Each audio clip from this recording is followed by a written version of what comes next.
newsroom, we bring you the news as it happens. With our team of dedicated journalists across the UK, we're ready to give you accurate reporting every day. When the news breaks, we'll be there with bulletins on GB News, the People's Channel, Britain's news channel. Your weekend starts here with Friday Night Live with me, Mark Dolan, 8 till 9 on GB News. Big stories, big guests and big laughs as we get you ready for a cracking weekend. That's Friday Night Live with Mark Dolan, Fridays 8 till 9 on GB News. Bring your own drinks, the admission's free. GB News, unlike other broadcasters, isn't obsessed with the London-Westminster bubble. We think there's a nation beyond the M25, and that's why we talk about the issues that matter across the land. Join me on State of the Nation, 8 to 9 o'clock, Monday to Thursday, on GB News. Daisy's listening, and you should too. Tired of the usual focus-tested, pre-prepared Westminster runaround? Well, so am I. So you want higher taxes? Is your department to blame for this? Are you rethinking this policy? Every Sunday at 9:30, I'll be sitting down with those in power to get the truth about the issues affecting you. Let's be honest, we've known about the cost pressures of this project for years, not months. That's the Camilla Tominey Show, a politics show with personality. On GB News, the People's Channel, Britain's news channel.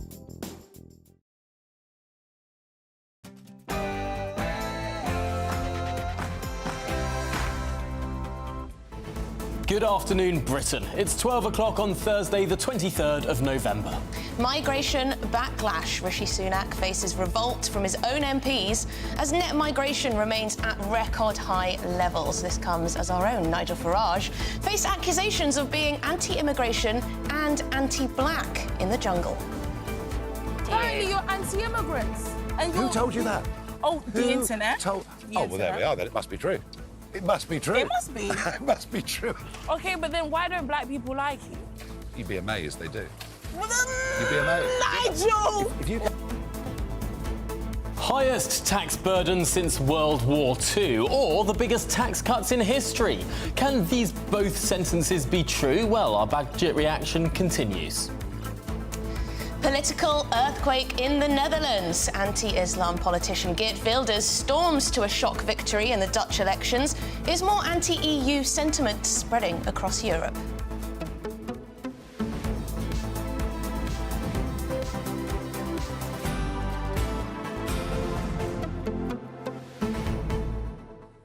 And what an own goal! See what we did here? The Wembley Arch will no longer light up for LGBT pride, the Ukraine cause or other political events. This after backlash at its failure to show solidarity with Israel. But is this the right move at the wrong time or the wrong move altogether? I can't wait to debate this one with our panel. The mind boggles. Why have they chosen now to stop virtue signalling on social causes, political causes, using the Wembley Arch? We've seen it lit up for LGBT, we've seen it lit up for Ukraine, we've seen it lit up for Paris when they suffered terror attacks.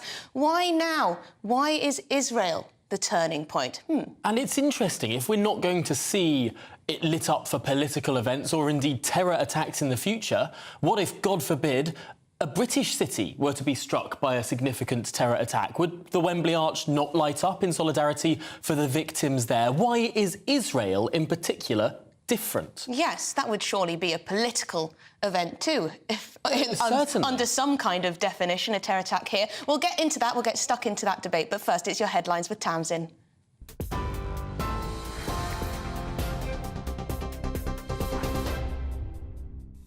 Emily, thanks very much. Good afternoon from the GB newsroom. It's 12:02. Net migration to the UK was up in 2022, although new figures show a downward trend to June this year. According to the Office for National Statistics, a record was hit in December with 745,000 arrivals. That's estimated to drop to just over 670,000 in the year to June. Most estimates suggest immigration is slowing, while the number of people leaving the UK is going up. Home Secretary James Cleverly says the new figures doesn't show a significant increase.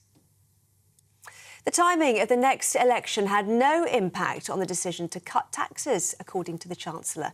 Jeremy Hunt used the autumn statement yesterday to announce cuts to national insurance, saving someone earning £35,000 more than £450 a year.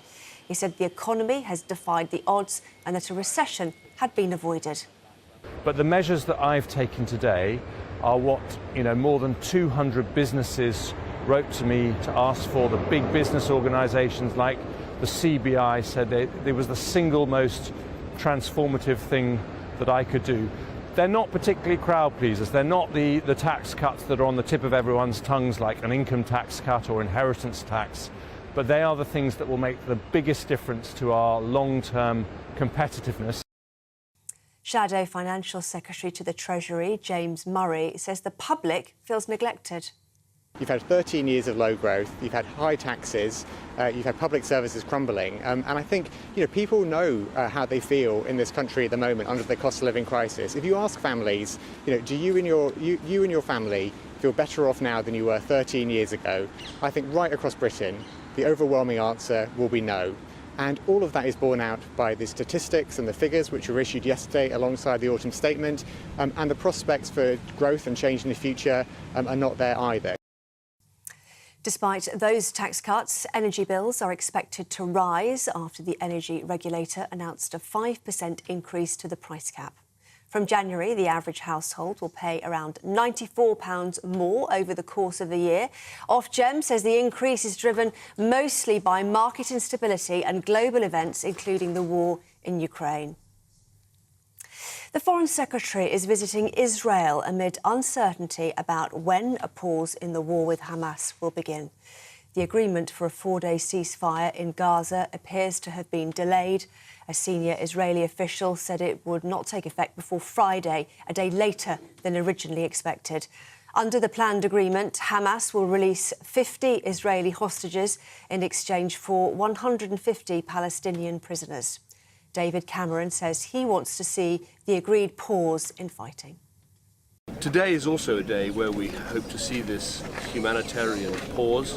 I think that's important because it's an opportunity to get hostages out and to get aid in, and I hope and would urge everyone who's involved in that agreement to make sure that it happens. The government's top scientific advisor, who once referred to Rishi Sunak as Dr. Death, has told the COVID inquiry that short circuit breakers would have been more effective than lockdowns. Professor Dame Angela McLean said discussions in September 2020 assumed that cases would rise due to seasonal factors. Her view was that interventions aimed at keeping infections flat would avoid creating what she called a panicky situation. She added that harsh lockdowns had to be enforced because they were left to the last possible moment. A Eurosceptic politician whose anti-Islam comments have led to death threats could be on track to become the next Prime Minister of the Netherlands. Geert Wilders is leading talks to form a coalition government after his Freedom Party scored an upset last night. He promised to be a Prime Minister for everyone, but the result will send shockwaves across Europe. The right-wing populist has stoked tensions and generated headlines with promises to freeze immigration, slash payments to the EU and veto all new members to the bloc, including Ukraine. But despite his Euroscepticism, he'll have to work with pro-EU parties if he's to form government. I'm in politics for 25 years now, and this is the happiest day of my life so far in politics. We became the #1 party by far. I mean, it's what a lot of people, if you would have asked them a year ago, would call you mad, and it happened today. So I'm very proud, I'm very happy, and it brings along a lot of feeling of responsibility. This is GB News across the UK on TV, in your car, on digital radio and on your smart speaker. Just say play GB News. Now it's back to Tom and Emily.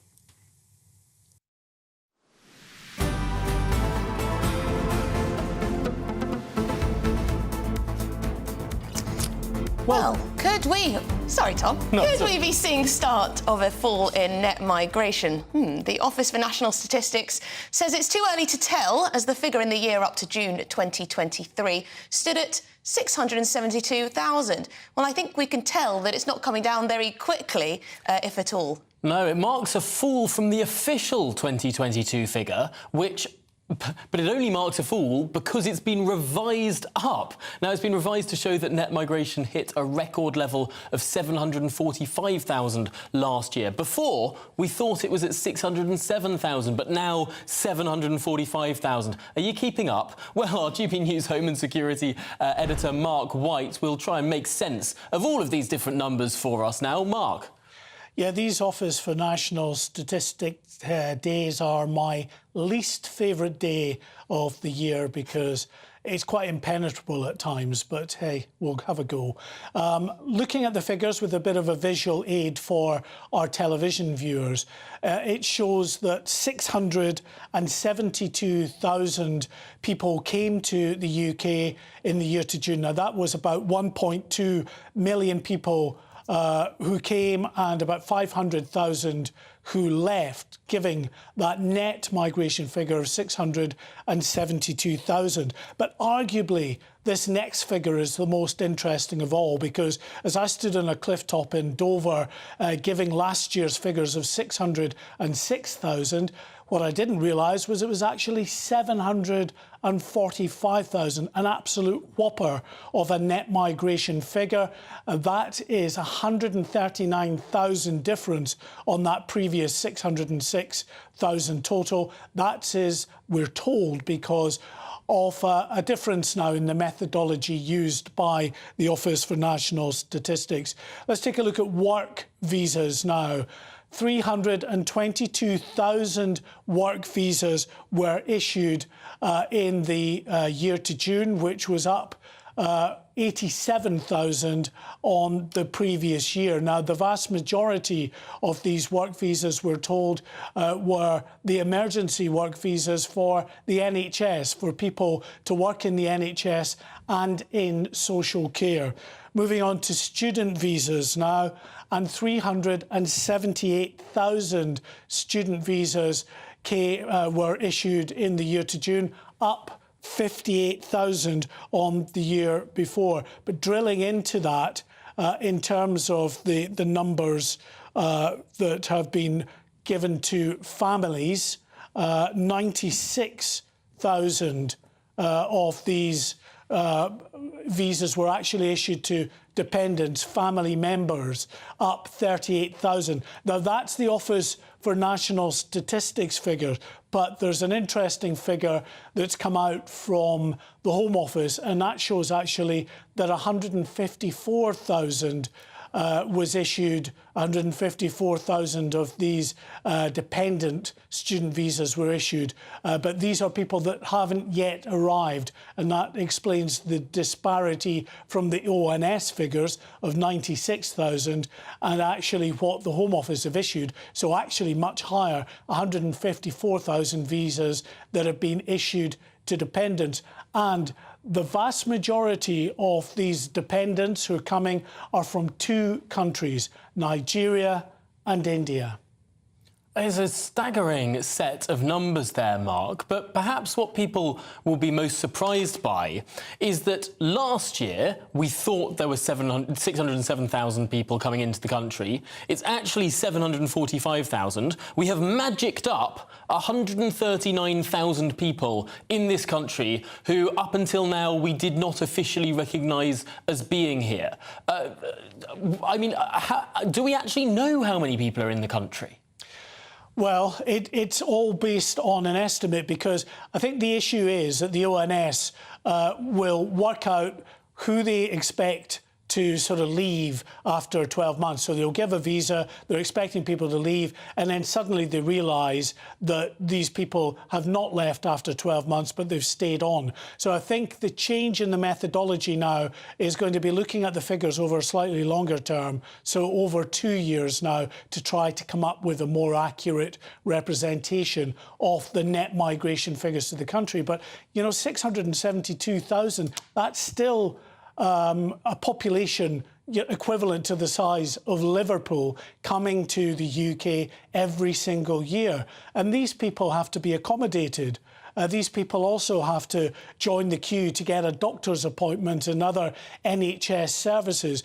Their children, if they have dependents, have to go into the education system. All of that has a big significant impact on the wider wraparound services, which in many cases, local authorities say they just simply don't have the resources to provide the extra wraparound services for the increasing population coming in year on year. Well, that's a crucial point, isn't it? And it's something that analysts and experts point out year after year when these figures continue to rise.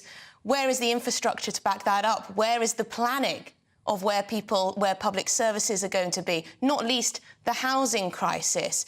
There's been quite a lot of pushback from within the Conservative Party saying there is no public mandate for these kind of levels of immigration.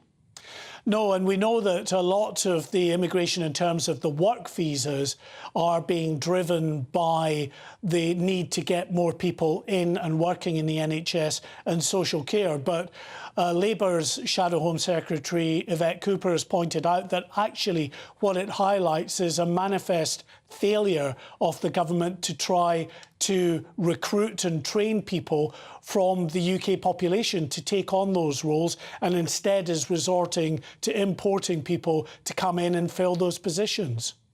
Now, there's been a long-running campaign from some people in Westminster suggesting that we shouldn't count student numbers in these migration numbers because these are overwhelmingly likely to be people who will leave after 3 or 4 years.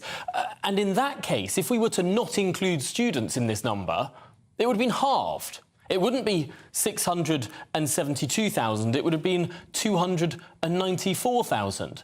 Is there a case to simply not describe students as if they're migrants? I don't think there is, to be honest, because the students coming across are impacting in terms of those wraparound services that I was talking about. So their impact, their drain, if you want to put it in a sort of more negative light, on the resources of the UK are still there, even though it might be over a few years rather than, you know, a longer term impact on the country. So, you know, from year to year, they are here. They are still enjoying the benefits of the services that the UK provides. So including them in the figures is probably the right thing to do. And also there's another issue at play here, and that's the concerns that quite a lot, and I say a lot, I can't quantify it, but there is concern from those who watch migration flows in and out of the country that there is a significant number of overseas students who are gaming the system to try to effectively get their dependents in. And if we look at the fact that 2 countries in particular are responsible for the vast majority of the dependents who are coming in, India and Nigeria, I think that hammers home to these people that watch these flows in and out and are concerned about the student visa system being scammed in this way. I think it gives them more credibility in the concerns that they have. I'd like to know who's leaving. I don't know if we have the data on that. Who is leaving the country? Because we always talk about net migration figures. And do we have detail on what types of people are leaving the country? We probably do, Emily, but I haven't the heart to go looking for all that kind of detail for you. But I can tell you that the figure, the number that left is about 500,000 or so. Some of those will be student visas that have expired. People have completed their courses and they've gone. But we know as well, historically, there's always been an issue of a certain proportion of those who have come on student visas, who have got to the end of their student visa period, that their course is supposedly finished, and they've stayed on and they've entered effectively the black economy. And if these people are also taking dependents over, those dependents then potentially are entering the black economy as well. So, as I say, I'm sorry, Emily. I will speak to my producer, Tom, and ask him if he can have a look. Thank you very much. I would like to know that. Next hour. Very interesting, very interesting. Well, that's a reason to stick around and wait for you to come back next hour. hour and bring us more detail. Mark White, thank you very much for joining us here on Good Afternoon Britain.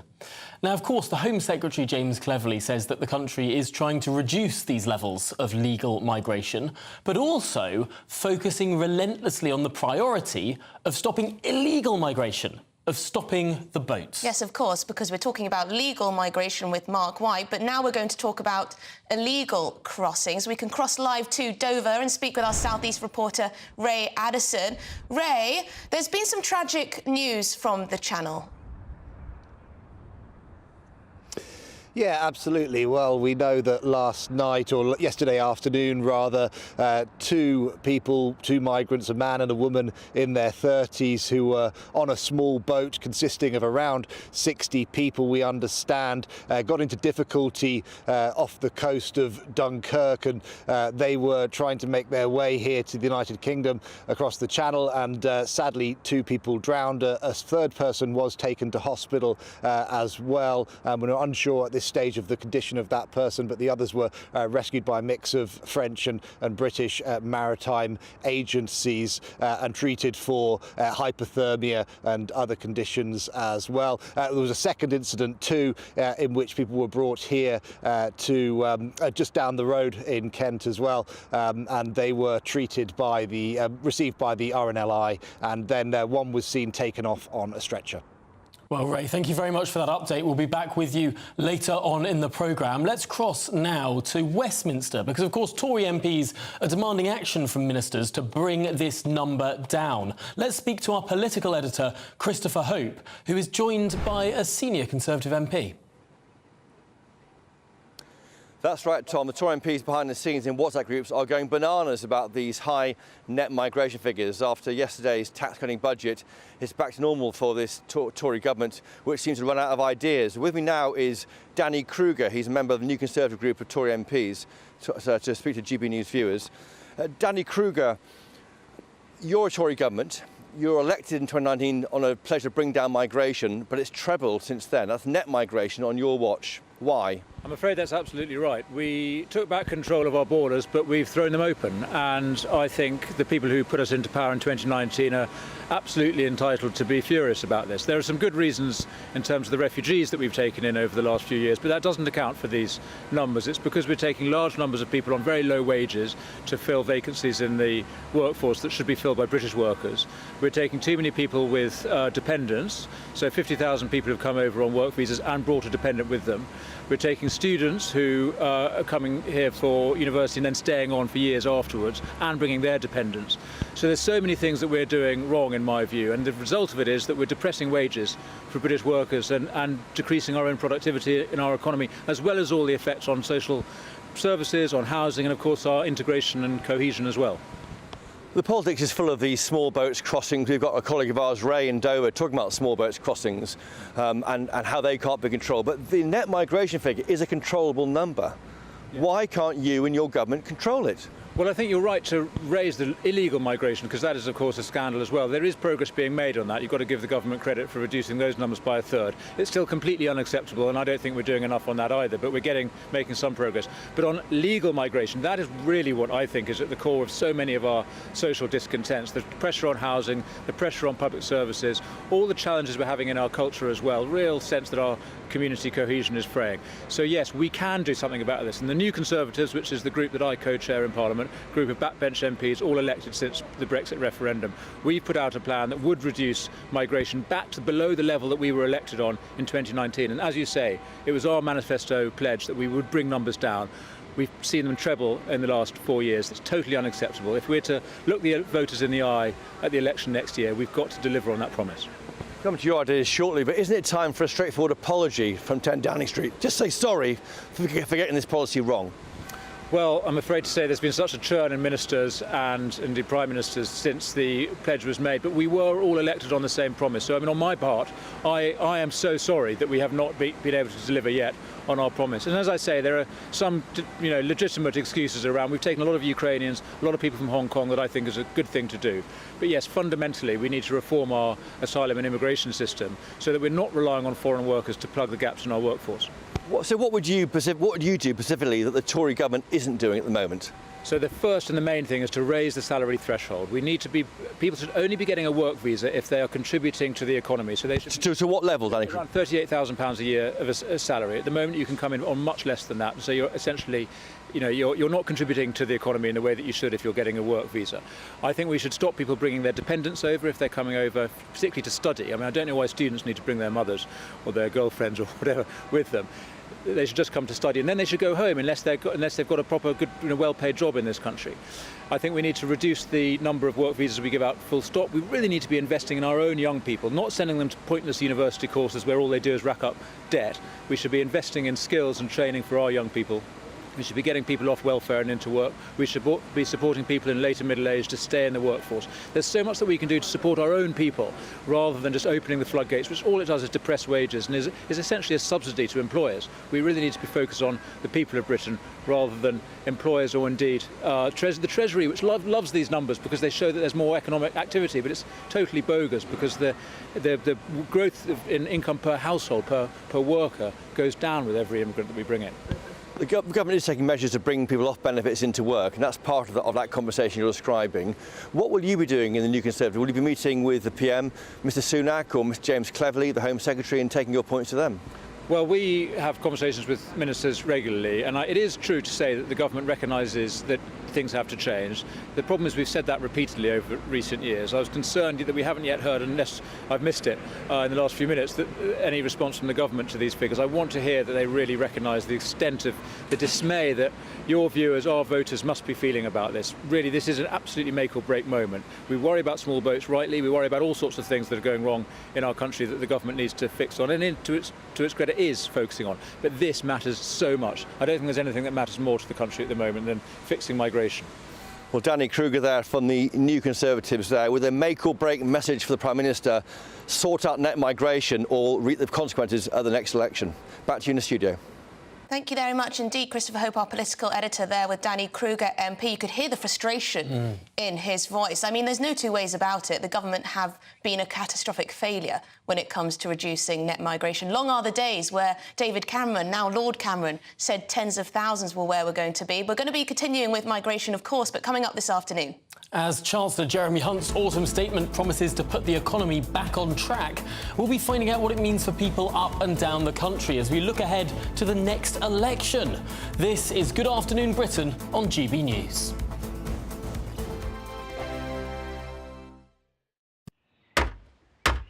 Who is it? We're here for the show. Welcome to the Dinosaur Hour with me, John Cleese. I was married to a therapist. And you survived? I thought we were getting Hugh Laurie. Second best. You interviewed Saddam Hussein. What's that like? I was terrified. I'm playing strip poker with these three. Oh! No, thank you. My CDs need to be put in alphabetical order. Are you going to be problematic again? The Dinosaur Hour. Sundays on GB News. Good afternoon, Britain. Good afternoon, Britain. Join us, Tom and Emily, To find out what's happening in the heart of Westminster. and why it matters to you. Weekdays from midday, we bring you the most compelling stories from across the United Kingdom. And from your doorstep to our inbox. That's right, we want to hear from you. GB News, Britain's news channel.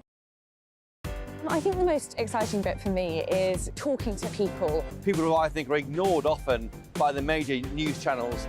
We're going to give news they want to hear. There's a voice there that needs to be heard. I think there's a chance here for a diversity of opinion to be expressed, which you don't find elsewhere. It's really exciting. We don't hold back. We're free to say how decisions that are taken here affect us all around the country. Only on GB News, the People's Channel, Britain's news channel. I'm Michelle Dewberry, and I'm not here to tell you what to think.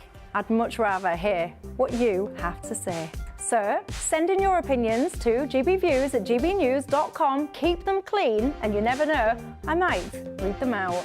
With my panel here on Jubes & Co, we debate, we get stuck into the issues of the day on a show where all views are welcome, especially yours. GB News, the People's Channel, Britain's news channel.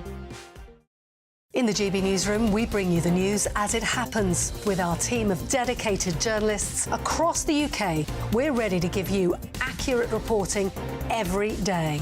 When the news breaks, we'll be there with bulletins on GB News, the People's Channel, Britain's news channel. Your weekend starts here with Friday Night Live with me, Mark Dolan, 8 till 9 on GB News. Big stories, big guests and big laughs as we get you ready for a cracking weekend. That's Friday Night Live with Mark Dolan. Fridays 8 till 9 on GB News. Bring your own drinks. The admission's free. GB News, unlike other broadcasters, isn't obsessed with the London-Westminster bubble. We think there's a nation beyond the M25, and that's why we talk about the issues that matter across the land. Join me on State of the Nation, 8 to 9 o'clock, Monday to Thursday, on GB News. Daisy's listening, and you should too.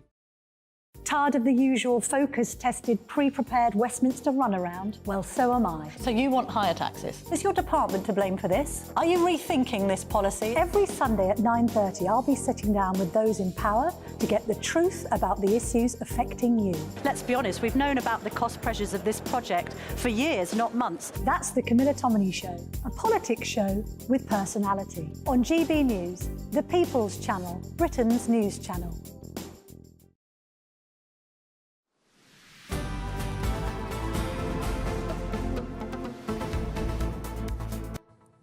Right, well, as you can imagine, lots of you have been getting in touch about those staggering migration figures and the revision of last year's as well, revision upwards. Very important. I think we should remind people of those numbers. Last year, we thought was 607,000. Now we know it was 745,000. That's 139,000 more people in the country than we thought there were. Size of Cambridge. Apparently, just on those net migration figures alone. Mike's got in touch. He says, while these latest figures are simply staggering and completely unsustainable, what concerns me more is we're creating a welfare time bomb. How many people are high-skilled and high-paid? So that's a question. Because, of course, migrants do get old and need welfare. Although what people who are in favour of more migration would say is that migrants tend to be younger when they arrive, and we do have an ageing population, and so as long as they are in jobs that pay tax and they're not a net drain, then that's a positive thing. Although I think what Danny Kruger was saying a second ago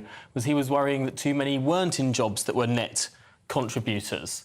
Well, I think this is something people don't that not everyone knows, that most of us are actually net takers from the state, even if you're on a half-decent salary. Oh, certainly, because especially if you are a young family, perhaps with children, all of the different services that you take from the state. I mean, people think people taking things from the state is only benefits. It's not. No. It's healthcare, it's education, it's... Potholes. Potholes. Pothole repair. Even potholes. All of that. Anyway, coming up on today's show, as Geert Wilders' Dutch Party for Freedom seizes 35 seats in the country's election, we'll be asking if there's any path he has to actually being in government. This is Good Afternoon Britain on GB News.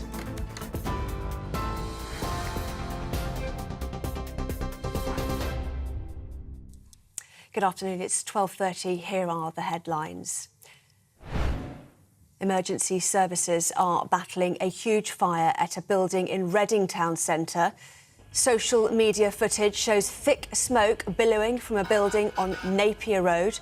Royal Berkshire Fire and Rescue Service are advising people to avoid the area around the Station Hill development. Those are the only details that we have at the moment. We will, of course, bring you more on this as we get it. Net migration to the UK was up in 2022, although new figures show a downward trend to June this year. According to the Office for National Statistics, a record was hit in December with 745,000 arrivals. That's estimated to drop to just over 670,000 in the year to June. Most estimates suggest immigration is slowing, while the number of people leaving the UK is going up. The timing of the next election had no impact on the decision to cut taxes, according to the Chancellor. Jeremy Hunt used the autumn statement yesterday to announce cuts to national insurance, saving someone earning £35,000 more than £450 a year. He said the economy has defied the odds and that a recession had been avoided. Despite those tax cuts, energy bills are expected to rise after the energy regulator announced a 5% increase to the price cap. From January, the average household will pay around £94 more over the course of a year. Ofgem says the increase is driven mostly by market instability and global events, including the war in Ukraine. The Foreign Secretary is visiting Israel amid uncertainty about when a pause in the war with Hamas will begin. The agreement for a 4-day ceasefire in Gaza appears to have been delayed. A senior Israeli official said it would not take effect before Friday, a day later than originally expected. Under the planned agreement, Hamas will release 50 Israeli hostages in exchange for 150 Palestinian prisoners. Those are the headlines. You can, of course, get more on all of those stories. Just visit our website, gbnews.com. Now, back to Tom and Emily.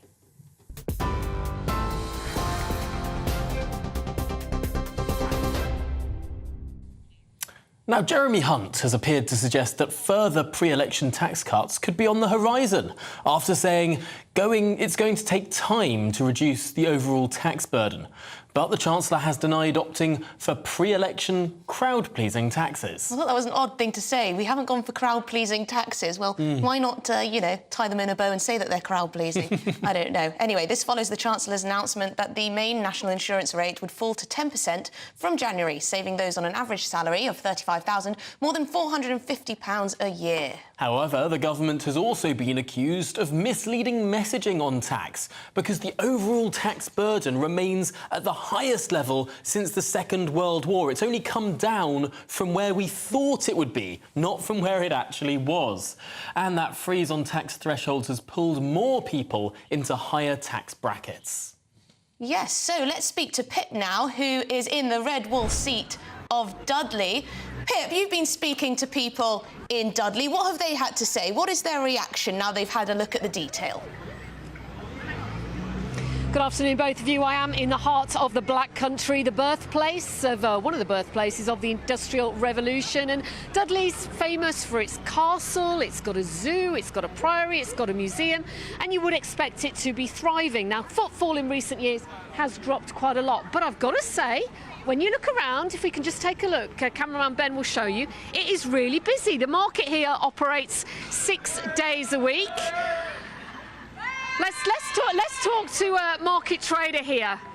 He's known by the locals as Skipper. He's called Graham. Graham, come and have a word with me on GB News. Right. Hello, how are you doing? Let's stand up. If we come over here near your potatoes, tell me what you think about the fact that Dudley North, where we are, red wall seat, big swing to the Tories in 2019. How do you think it's going to go next year? Well, they've got to bring all the rights down in there to get the folks back into trouble. Get the shops back, because the shops are empty. I mean, what we got is charity shops. We've lost Woolworths, Beatties. Primark wanted the shop up the top, and Dudley Council wouldn't let them have it. That would have brought a lot of customers into Dudley, and Dudley Council wouldn't let them have it. So do you think Labour could get back in here at the next election? Well, it depends what they promise. I mean, it's all promises. Any government, it's just promises. That's all it is. Yeah, that's all we get, is promises, and nothing ever happens. You do sound a little bit pessimistic. Well, I have been talking to other people as well. I went into a hairdresser's a little earlier. This is what they had to say. Conservatives and Labour, I'm not particularly impressed with either of them at the moment. I think possibly the time may be that we could do with a completely new party that's coming in. But I think that people are losing confidence in both the Labour, because they really don't know where they're going, and they're losing confidence in the Conservative Party. And at the moment, there's no other party to go to. It's a case of which you consider is likely to be the better out of the two poor choices. Dudley North is interesting, red wall seat. How do you think it's going to go at the next election? Will it revert to Labour again? I think possibly. I think it possibly could. Me, I'm a bit on the fence, and again, we'll just have to see what's on offer to where the decision is made. But I think a lot of people in Dudley are Labour strong. So not many people here are really full of Christmas cheer. I mean, I think the problem with Dudley, as in quite a lot of town centres, is that people say there's lots of roadworks, so it's difficult to get into the town centre. Then you've got a problem of parking. But what is good is that the bus station is being refurbished, and there's also a metro interchange that's going to be built, which will have much better connections to Birmingham. I am, in the next hour or so, going to go to the local cafe, Paula's Cafe, where she's going to make me a cup of tea and tell me what she thinks about everything. So do join me a little bit later from right here in the Black Country. Oh, Pip, we look forward to it. And what an amazing scene to see all those people cheering the GB News camera as we spun around. We'll be back with you next hour. Oh, goodness me. Emily, do you know what? I really enjoyed that. I really enjoyed that. But also, that man who was running the stall, who said that Dudley Council prevented Primark from opening a shop. To me, this is the problem with our sclerotic economy. You get local politics stopping people building things, stopping people opening shops, halting our economy. Sadiq Khan stopping that stadium being built in London. It's all of that. It's all people, politicians stopping our economy. You know what? If Tom Harwood here was on Mastermind, I think planning regulation would be your master topic. It is your hobby horse. If you were listening to us 2 days ago, it was all about the Sphere, Las Vegas Sphere, not coming to London because of Sadiq Khan. Anyway, good stuff. But you're true. You know, Primark should be allowed in Dudley. Yeah. Anyway, let's get some more on those net migration figures. Some Tory MPs are demanding action from ministers to bring the number down. Let's cross live to Westminster, speak with our political editor, Christopher Hope, who I believe is with another guest for us. That's right. There was a civil war breaking out on the WhatsApp groups in the Tory party today about the extraordinarily high net migration figures. Not illegal migration, net migration figures. Migrants are allowed to arrive here on the government's watch and allowed and wade through once they've passed the various tests they must pass and allowed to live here. With me now is Sir John Hayes, who's chairman of the Common Sense group of Tory MPs. Sir John Hayes, how many MPs do you represent in your group? We have about 70 members of the Common Sense group, and we meet regularly. We met last night, indeed, to talk about these kind of issues. These figures are enormous. Why can't your government control migration? Well, frankly, the government needs to put in place the measures which allow us to recruit people that we need to Britain for all kinds of reasons, but not people that we don't. And the idea that we should have had net migration of 1.3 million over 2 years is unsustainable, unacceptable, and frankly, the public won't wear it any longer. You've been in power, though, for 13 years. You were elected in 2019 on a policy of bringing net migration numbers down. It's trebled since then. Isn't it time for an apology from 10 Downing Street? I think the government needs to respond to these figures with a series of very firm and immediate changes. Now, those changes might include looking at the whole issue of visas. That's family visas, it's visas to work. It will mean looking at the minimum wage threshold, the kind of money we pay incoming workers. And it will mean looking at students again too. So there's a whole range of things government needs to do as a direct and urgent response to these unprecedented numbers. Are you seeking a meeting with James Cleverly, the Home Secretary, Rishi Sunak, the Prime Minister? We met last night and we've spoken to the Immigration Minister, Robert Jenrick, and we're determined to make our voice heard, and we will be contacting the Prime Minister about this as a group. I know that many members of Parliament are profoundly concerned about these numbers because their constituents are.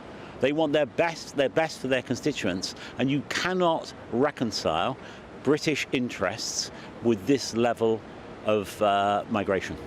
What happens here is these migrants arrive here and they put pressure on local services, GP services, schools, hospitals. And is that not understood, do you think, by Whitehall, the pressure on services? Well, some people, and it's very crass, but some people, the OBR, that's the Office Budget Responsibility, who knows who they are, by the way, some people there and in the Treasury think that migration delivers growth. Any growth is good enough. What matters, of course, is productive growth, per capita growth, the effect that all of the people that come have on public services in the way you described. So when people arrive in Britain, they bring an economic benefit and an economic cost. Some people bring a greater benefit because they're skilled and they're doing things that matter for our economy. Other people bring more economic cost. But what's absolutely true is at this level, they all need health, they all need housing, they all use roads.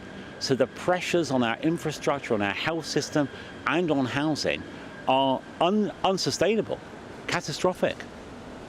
Well, Sir John Hayes, thank you for joining us today on GB News. And Sir John Hayes there saying he's seeking an urgent meeting with the Common Sense Group with the PM, Rishi Sunak, to discuss these figures today. Back to you in the studio. Well, thanks very much, Chris. It seems like there is consternation on the backbenches of the Conservative Party, perhaps some drama to come ahead, but also there is more drama around the world. Yes, there is. Geert Wilders, the anti-Islam candidate, has stormed to victory in the Dutch elections. He's also anti-EU. Could a Netherlands EU referendum happen next? This is Good Afternoon Britain on GB News.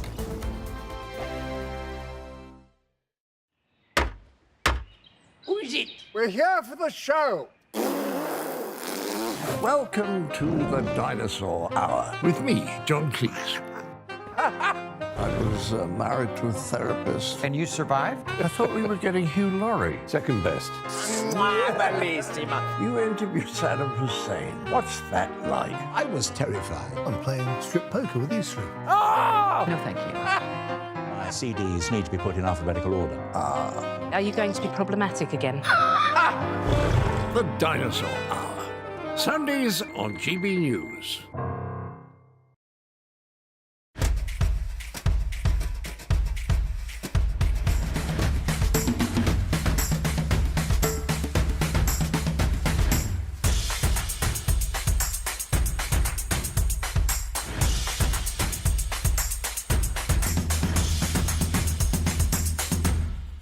Wake up to the headlines with Headliners every morning at 5 a.m.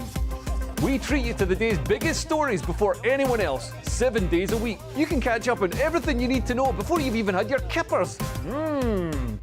Headliners every morning at 5 a.m. only on GB News, the People's Channel, Britain's news channel. GB News, unlike other broadcasters, isn't obsessed with the London-Westminster bubble. We think there's a nation beyond the M25, and that's why we talk about the issues that matter across the land. Join me on State of the Nation, 8 to 9 o'clock, Monday to Thursday, on GB News. Daisy's listening, and you should too. I think the most exciting bit for me is talking to people. People who I think are ignored often by the major news channels. We're going to give news they want to hear. There's a voice there that needs to be heard. I think there's a chance here for a diversity of opinion to be expressed, which you don't find elsewhere. It's really exciting. We don't hold back. We're free to say how decisions that are taken here affect us all around the country. Only on GB News, the People's Channel, Britain's news channel. There's only three people you can trust in life. Your doctor, your lawyer, and your nana. I'm not sure. So join me, Nana Aquare, at 3 p.m. every Saturday and Sunday, where we discuss the biggest topics of the weekend. Be ready for battle. Could you be quiet? What is this? It's my new teeth. It's your new teeth. I don't bite. Well, not without a good reason. Always honest, always fun. Every weekend at 3 p.m. on GB News, the People's Channel, Britain's news channel. Your weekend starts here with Friday Night Live with me, Mark Dolan, 8 till 9 on GB News. Big stories, big guests and big laughs as we get you ready for a cracking weekend. That's Friday Night Live with Mark Dolan, Fridays 8 till 9 on GB News. Bring your own drinks, the admission's free. Tired of the usual focus-tested, pre-prepared Westminster runaround? Well, so am I. So you want higher taxes? Is your department to blame for this? Are you rethinking this policy? Every Sunday at 9:30, I'll be sitting down with those in power to get the truth about the issues affecting you. Let's be honest, we've known about the cost pressures of this project for years, not months. That's the Camilla Tominey Show, a politics show with personality. On GB News, the People's Channel, Britain's news channel.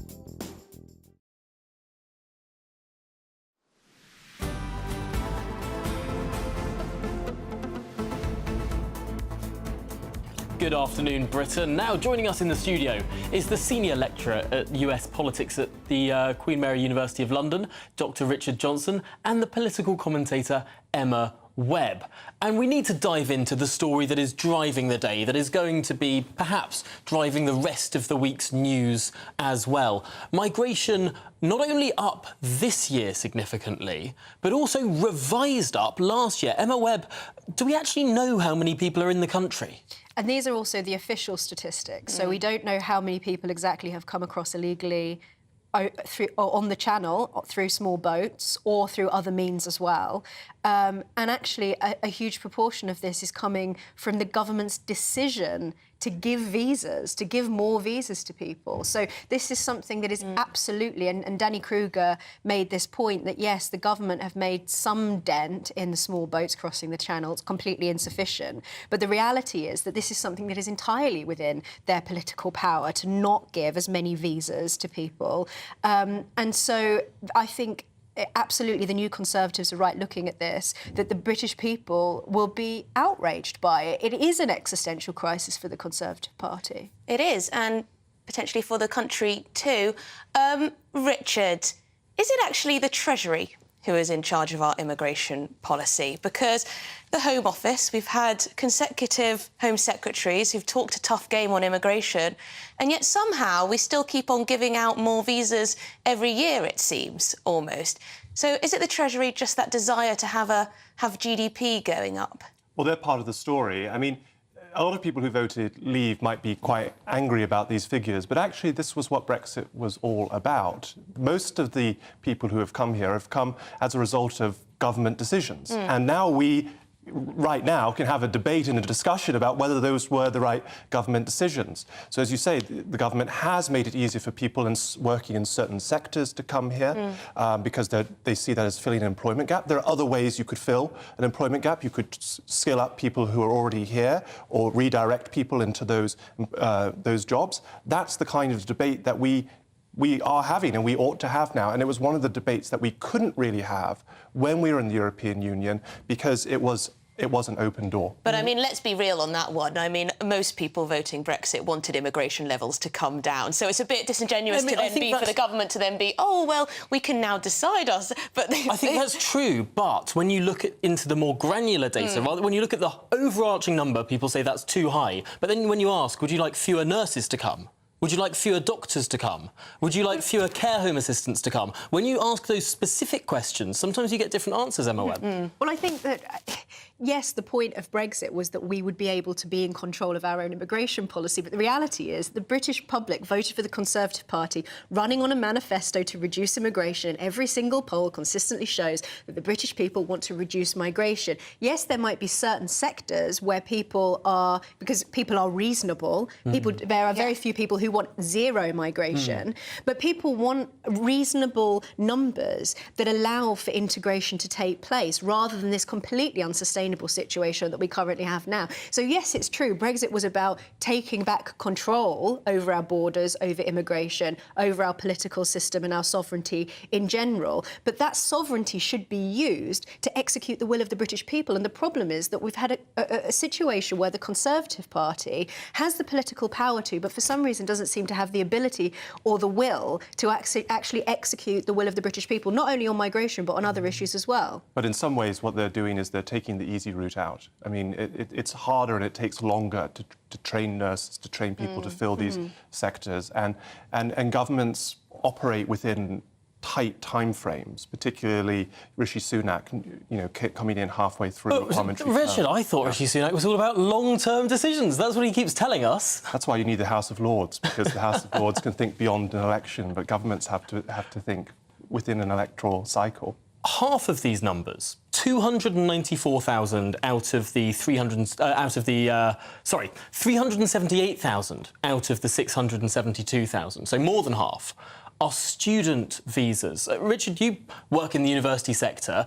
Does that include dependents? That includes dependents. Yeah, so that's the issue that people have a gripe with massively, because people can accept students, although, of course, as Mark White pointed out, they still need to use public services, they still have housing needs, they still will require resources. Although they do pay money to be here. Richard, your sector, is it to blame?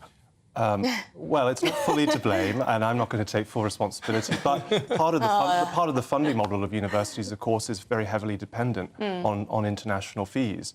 If our international student numbers go down, universities have to make choices, and ultimately that means that the sector would have to shrink. And again, this is a political question. Do we want to take on international students that help support a larger university sector, or do we accept that if we don't do that, then university departments will have to close? I think university departments. I think there are some. Could close. Yeah, there are some university departments. Not your fabulous department, but perhaps some other lesser departments or universities. Shall we move on to what's going on in the Netherlands? Because this links in a way. Lots of people in the Netherlands too worried about immigration. Is that why Geert Wilders has stormed to victory? I think it's a combination of things. Yes, immigration is obviously a big issue, which has obviously been one of the driving factors here. Another is the situation with the Dutch farmers. I think it's really quite incredible when you look at the numbers that PVV, that Mark Rutte's party, the leading party in the Netherlands, has been absolutely smashed in this election. Now, that doesn't mean that Geert Wilders will become the Prime Minister. What it does mean is that he's going to have to look into going into coalition with another party. And there are a number of parties that could be a potential candidate for that. Very unlikely that the major parties would consider going into coalition with him. But there is the party of Peter Omtzigt, which is the new social contract party, which is a new party only recently launched, could potentially go into coalition with him. And PVV, actually, the new leader of PVV after Mark Rutte resigned, who is Turkish-born, she's a migrant herself, has not ruled out going into coalition with him. So this really is quite groundbreaking. That's interesting, but Richard, we see a lot in the manifesto of Geert Wilders, you know, an EU referendum, a ban to sort of asylum seeking, all the rest of it. In a coalition, none of that's going to get through, is it? Yeah, exactly. And in a proportional representation system, a manifesto is not a set of promises that will be delivered. It's an opening bid for a coalition agreement. And I think that the new leader of the PVV, the Liberals, might actually be saying that she's open to it, to string out coalition negotiations that never go anywhere, to give time and space for them to have an election in a few months' time. That's very interesting. What she's not open to is going into coalition with him as Prime Minister. That's really interesting. I'm afraid we have run. Oh, we've run out. We've run out of time on that discussion, but it is so fascinating because this is a reverberating wave that is not just affecting the United States, the United Kingdom, Argentina, but also the Netherlands too. Well, coming up, we've got much more on those migration figures. We'll be looking again in Dudley about how this is affecting the real world. This is Good Afternoon Britain here on GB News. Britain. Hello again, welcome to your latest GB News weather update from the Met Office. It'll remain windy for many areas through the rest of today, but there'll be a spell of rain marking the change to some colder weather through the next 24 hours or so for many of us. That spell of rain will be brought by this cold front. It's slowly sinking southwards, and behind it, that's when we've got the much colder air being introduced. So some rain for a time across central areas this afternoon and then into the south through this evening. Further north, fairly dry for many, but rather cloudy. There will be some snow showers across the hills of Scotland and some icy and very windy conditions across the Shetland Isles as well through this evening. We'll see temperatures lower than last night, so a chillier start tomorrow morning, but frost will be fairly limited because of that strengthening breeze. But it will be a very chilly day through Friday for the bulk of the UK away from the far southwest, so temperatures here will still fall through the day. There'll be a bit more sunshine on offer, though, through Friday. Plenty of sunshine up through Scotland, northern England, central areas of England as well. A little cloudier in the far southwest, where we're holding on to that slightly milder air through into the afternoon on Friday. And then through Saturday, with clear spells, it'll be a very frosty start, potentially as low as -8 to start on Saturday morning. But again, plenty of crisp autumnal sunshine across the UK through Saturday. It'll be another frosty start on Sunday, but rain will arrive from the west, giving us a more unsettled start to the new week.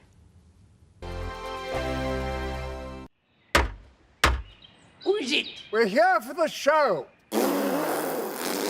Welcome to the Dinosaur Hour with me, John Cleese.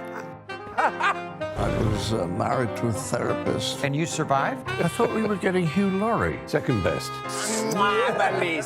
You interviewed Saddam Hussein. What's that like? I was terrified. I'm playing strip poker with these three. Oh! No, thank you. My CDs need to be put in alphabetical order. Are you going to be problematic again? The Dinosaur Hour. Sundays on GB News. Good afternoon, Britain. Good afternoon, Britain. Join us, Tom and Emily, To find out what's happening in the heart of Westminster. and why it matters to you. Weekdays from midday, we bring you the most compelling stories from across the United Kingdom. And from your doorstep to our inbox. That's right, we want to hear from you. GB News, Britain's news channel.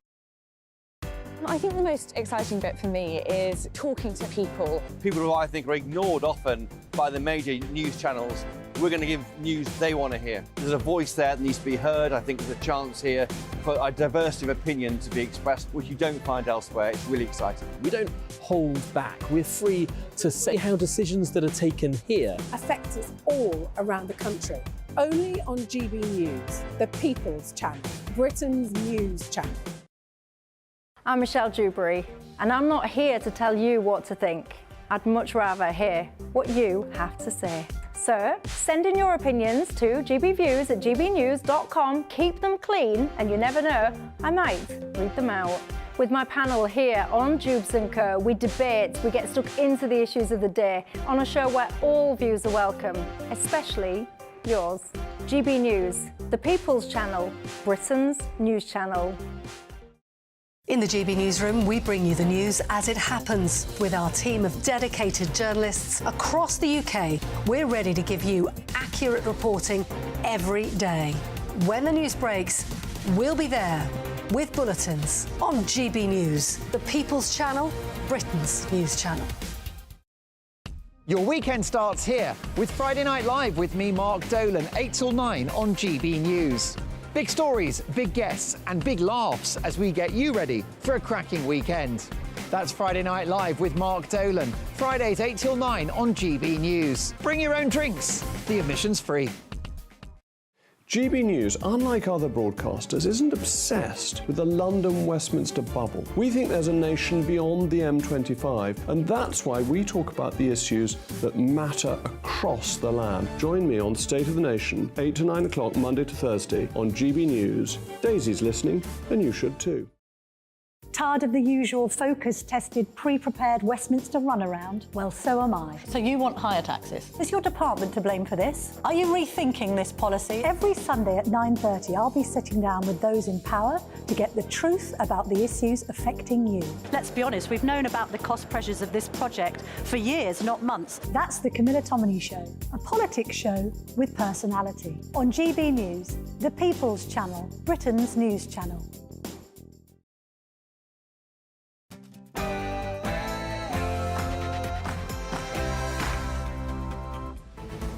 Good afternoon, Britain. It is 1 o'clock on Thursday, the 23rd of November. Migration backlash. The government's own MPs expressed their dissatisfaction as net migration remains at record high levels. Are taxes being cut, or is the burden shooting up? We'll be right across the country getting the reaction to Jeremy Hunt's autumn statement. And is a possible Nexit, a Netherlands exit, in the works as Geert Wilders' Dutch Freedom Party steals a win in the country's parliamentary elections?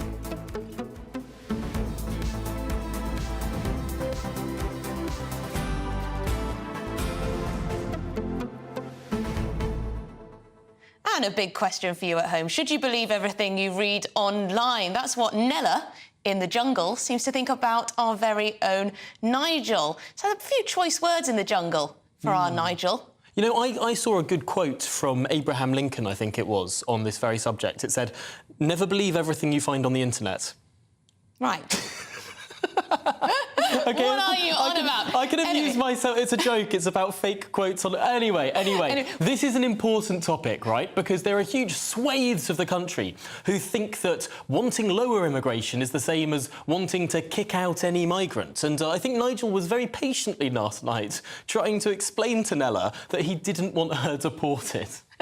Although perhaps some people at home might disagree with that, considering the unpopularity in that jungle. Do you know what I found interesting was when a political discussion came about on the show, most of the campmates get very awkward and shuffle off. It's only a few people who can stand the heat of a political discussion, particularly when it's about Brexit or immigration. Yes. But anyway, we don't shy away from any of those. No, we don't go and do the washing up instead of tackling the big issues. And don't you go away and do the washing up, because this is Good Afternoon Britain on GB News.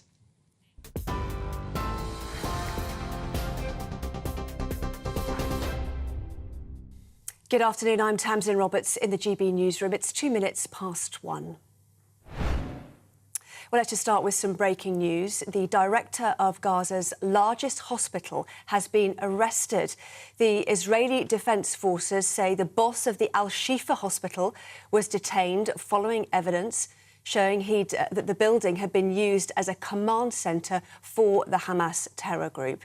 They're the only details we have at the moment, but we'll bring you more on that as soon as we get more details. Meanwhile, the Foreign Secretary has been visiting Israel amid uncertainty about when a pause in the war with Hamas will begin. The agreement for a 4-day ceasefire in Gaza appears to have been delayed. A senior Israeli official said it would not take effect before Friday, a day later than originally expected. Under the planned agreement, Hamas will release 50 Israeli hostages in exchange for 150 Palestinian prisoners. David Cameron says he hopes the pause will happen. Today is also a day where we hope to see this humanitarian pause. I think that's important because it's an opportunity to get hostages out and to get aid in, and I hope and would urge everyone who's involved in that agreement to make sure that it happens. Downing Street says more measures could be introduced to curb net migration. It comes as new figures showed that legal immigration to the UK hit a new record of 745,000 in the year to December. Most estimates suggest immigration is now slowing, while the number of people leaving the UK is going up. Home Secretary James Cleverly says the government is working to reduce the overall number. Emergency services are battling a huge fire at a building in Reading town centre. Videos posted to social media show thick smoke billowing from a high-rise building near a construction site. Royal Berkshire Fire and Rescue Service said it received reports of the blaze near the Station Hill area just after 11:30 this morning. People are being advised to avoid the area at the moment. The timing of the next election had no impact on the decision to cut taxes, according to the Chancellor. Jeremy Hunt used the autumn statement yesterday to announce cuts to national insurance. They'll save someone earning £35,000 more than £450 a year. Labour says that crumbling public services and the rising cost of living mean that people don't feel better off. But the Chancellor says the government's plan is working. But the measures that I've taken today are what, more than 200 businesses wrote to me to ask for. The big business organisations like the CBI said it was the single most transformative thing that I could do. They're not particularly crowd pleasers. They're not the tax cuts that are on the tip of everyone's tongues, like an income tax cut or inheritance tax. But they are the things that will make the biggest difference to our long-term competitiveness. Well, despite those tax cuts, energy bills are expected to rise after the energy regulator announced a 5% increase to the price cap. From January, the average household will pay around £94 more over the course of a year. Ofgem says the increase is mostly driven by market instability and global events, including the war in Ukraine. The government's top scientific advisor, who once referred to Rishi Sunak as Dr. Death, has told the COVID inquiry that short circuit breakers would have been more effective than lockdowns. Professor Dame Angela McLean said discussions in September 2020 assumed that cases would rise due to seasonal factors. Her view was that interventions aimed at keeping infections flat would avoid creating what she called a panicky situation. She added that harsh lockdowns had to be enforced because they were left to the last possible moment. A Eurosceptic politician whose anti-Islam comments have led to death threats could be on track to become the next Prime Minister of the Netherlands. Geert Wilders is leading talks to form a coalition government after his Freedom Party caused upset last night. He promised to be a Prime Minister for everyone, but the result will send shockwaves across Europe. The right-wing populist has stoked tensions with promises to freeze immigration, slash payments to the EU and veto all new members to the bloc, including Ukraine. But despite his Euroscepticism, he'll have to work with pro-EU parties if he's to form government.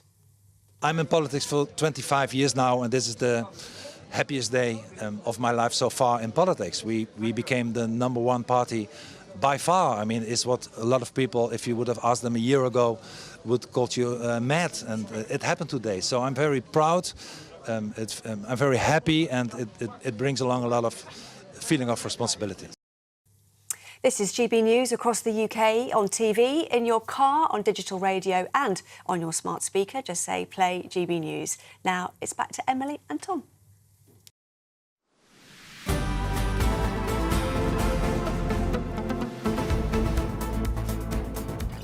Right, well, could we be seeing the start of a fall in net migration?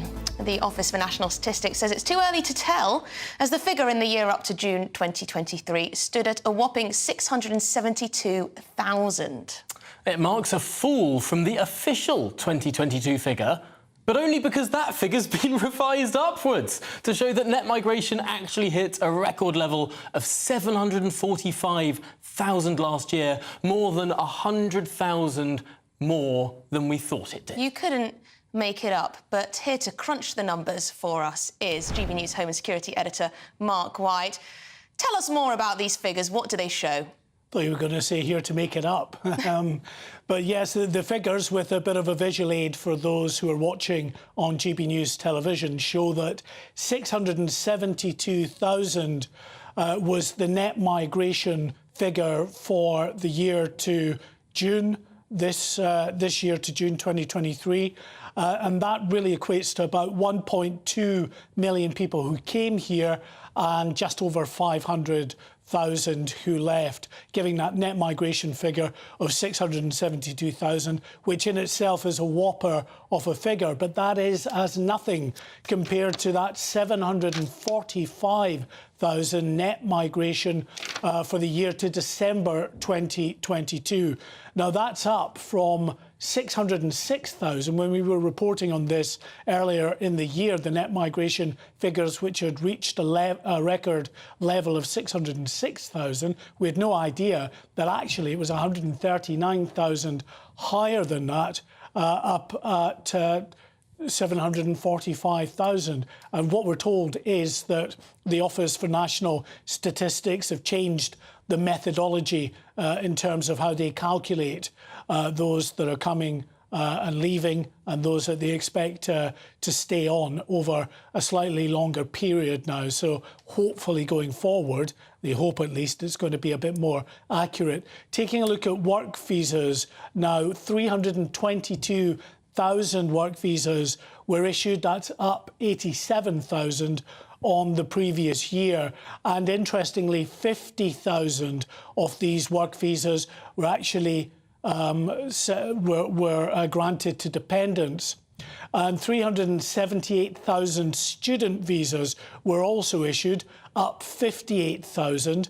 But if we drill down into those student visa figures, they show that 96,000 of those who of the visas that were issued were actually granted to dependents as well. Now, those are Office for National Statistics figures, but the Home Office have also come up with their own data set, and that shows actually the number of student visas issued to dependents is much higher than that 96,000 figure, at 154,000. And the reason there's that difference there is that these are visas issued, but those dependents haven't yet arrived in the UK. So 154,000 dependents expected in the UK in the coming year, having been granted these student visas for dependents. That is an aspect that the government does intend to clamp down. They're tightening that to ensure that students cannot take as many dependents over.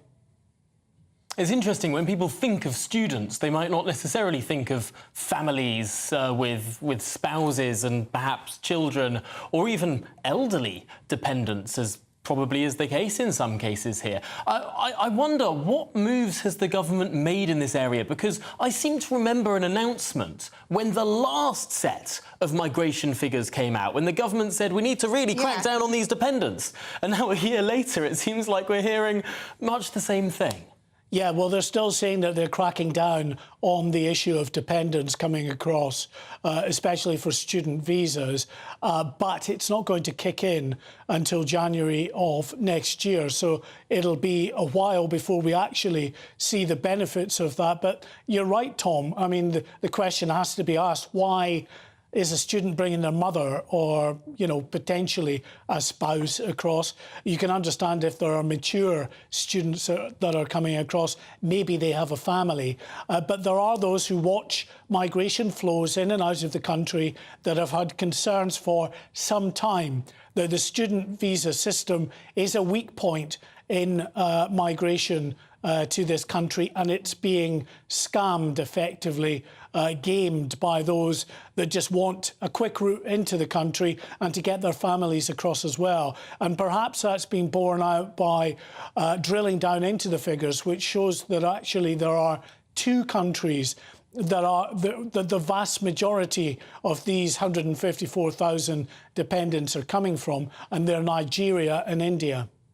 I mean, it is quite extraordinary that that figure from last year was revised upwards by, what, 139,000? What is going on there? Do you sometimes feel as though the government and the ONS and the various quangos have absolutely no grasp of how many people are actually in this country? It seems absurd that they could have got it wrong by that far. Yeah, I mean, that's a fair point. It's certainly fluid, and it's a bit of a guessing game at times. I mean, I think what the issue has been with the Office for National Statistics is that they're calculating those who would be leaving after 12 months and then finding out that these people, for whatever reason, have not left. So I think as part of the change to the data set going forward, it's going to look and forecast over a 2-year period in the hope that that might be somewhat more accurate. But yes, it is a concern. You know, 745,000 is an absolutely whopping figure, the size of a significant city coming to the UK every year. And these people that come clearly have to be accommodated. They have to have all of the wraparound services in terms of health and education that come with living in this country as well. And that is putting untold strain on the likes of local authorities and local health trusts, who say that they are struggling, really struggling to be able to cope with the increasing numbers in terms of the population. It is interesting, as we get a bigger population, it doesn't feel like the infrastructure has been built alongside that. Mark White, thank you very much for bringing us the details on those latest numbers. Well, it demonstrably hasn't. No. No. Not enough roads, not enough schools, not enough NHS services. A cancelled railway. A cancelled railway. Let's get some more reaction to these figures from the Executive Director of the Henry Jackson Society, Dr. Alan Mendoza. Alan, thank you very much for joining us on the show. Your reaction to these staggering figures? Well, I think the word staggering is my reaction to it. I'm staggered by firstly, of course, the way that the figures have been revised up so dramatically. That is a very, very big jump compared to what we were expecting. And secondly, that they, of course, remain high to date. And you know, we're being told those figures also might they might go down, of course, but they also might go up, since they're not in a position to accurately reflect them. What is clear in both cases is that we've been focusing a lot on illegal migration in recent months and years. It turns out the level of legal migration is also a clear cause for concern. How concerned are you about the impact of such large numbers on social cohesion and integration? We often talk about immigration in economic terms, but what about societal cost? Well, I think there's a very valid point to raise. If you're bringing in this number of people a year, and let's not forget that when we're talking about net migration figures, we actually are talking about a much larger immigration figure of over 1 million people in a country of, what, 65 million people. That's a significant chunk being added to our country every year. You have to have an integration strategy of how you deal with that large number of people, how you bed them into the communities they're settling down in, whether they're here temporarily or more permanently, and how you sort of essentially ensure that we get on well together. Now, I see no evidence of such a integration strategy appearing or having been put in place in recent years, and that makes me worry that in future we are going to face more strains as different people come here with different views. Dr. Mendoza, we have had hundreds of thousands of Ukrainians come to this country. We've had over 100,000, perhaps almost 200,000 Hong Kongers. I don't think we've had a single report about how these groups of people have gone into ghettoised communities or have failed to integrate. Do you think that some groups have found it easier to integrate into Britain than others? Yeah, I think that's a fair comment to make, and I think Oh, no. I was really looking forward to hearing what Alan had to say. There he is. He's back. He's back. Alan, sorry, we cut you off in your prime there. Mystified. I was just about to say that, look, what you've got there are two groups of people. Ukrainians, at the end of the day, are, from a European society, there's a sort of a commonality. If you go to Ukraine, it's not radically different from the UK. You can understand why there's easy integration there. Hong Kong has had a long history here with Britain in terms of its connectivity, and again, you can see and understand why there might be an easier integration path there. I think, though, it's fascinating to see that almost 1 million of the arrivals came from outside the European Union in the last year. Large numbers of those will not be Ukrainians and Hong Kongers. And the question has to be asked, are we confident that people with not necessarily a historical link to the UK or sort of common culture to the UK, are they going to find it as easy to integrate without help from the government as those who do have those connections? Although, I don't know, Dr. Mendoza, I would have thought that someone who comes from a country like India, which has had a long history with the United Kingdom, might find it easier to integrate than someone from an Eastern European country that hasn't had a historical connection to the United Kingdom.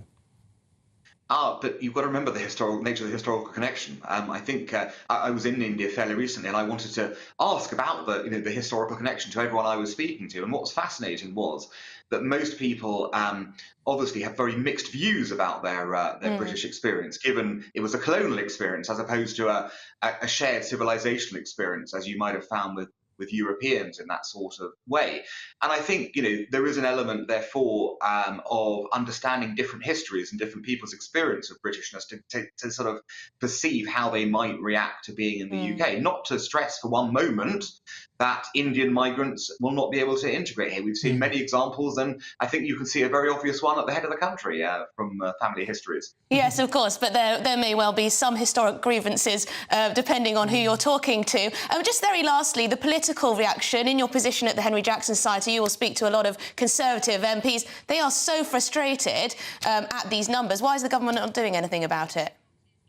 Well, you may be surprised to hear I also speak to a lot of Labour MPs, and everyone's rather bemused by the figures. To be fair, you're not finding anyone, clapping and applauding the sort of the numbers as being something that is sensible.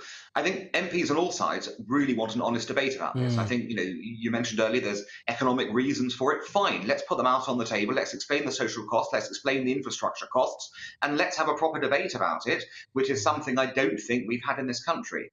And well, Dr. Alan Mendoza, I'm afraid we're going to have to leave it there, but thank you so much for your perspective there. We really appreciate it. And I suppose one of the benefits of having control over our migration system is we do get to have these debates now.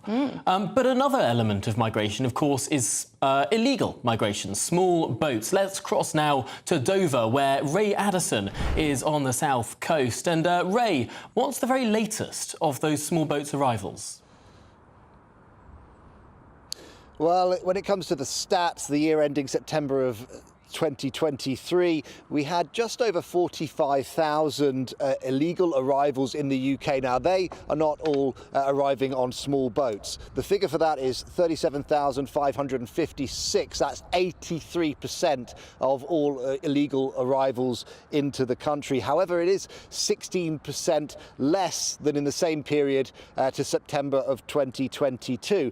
Now, when it comes to the number of boats arriving and the number of people in each boat, we had 787 boats during that period. That's down 34%. But the number of people in the boats is actually increasing. It's an average of 48. That's up from 37 in the previous period. So who came and where did they come from? Well, 88% are male, and a quarter of all arrivals through the small boat route came from Afghanistan. Originally, there were Afghans. Iranians were second, and then Iraqis were the third highest nationalities. We have seen a significant reduction in the number of Albanians during that period making that crossing, and that's, the government says, down to a prisoner transfer agreement that they do have with that country at the moment. However, we've seen newer, different nationalities start to make that crossing. Turkish people were in fourth place, followed by Eritreans and then Syrians in the top, rounding out the top six. Now, of course, many that arrive go on then to claim asylum. Now, the government says it's transitioning to a new data system, so they don't have all the latest stats. What they do have is up to June of this year, and of that number, 90% have claimed asylum, and it's clearly a really painfully slow process for those that are going through that. 74% of all small boat asylum applications made since 2018, that's 2018, are still awaiting a decision as of June 2028. And of those who had received a decision, 65% were granted refugee status.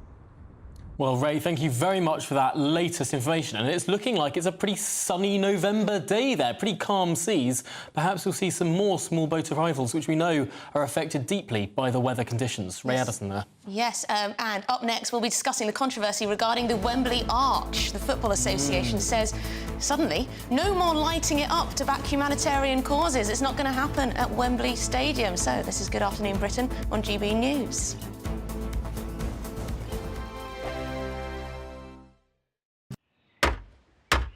Who is it? We're here for the show.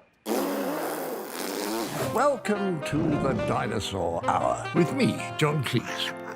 I was married to a therapist. And you survived? I thought we were getting Hugh Laurie. Second best. You interviewed Saddam Hussein. What's that like? I was terrified. I'm playing strip poker with these three. Oh! No, thank you. My CDs need to be put in alphabetical order. Are you going to be problematic again?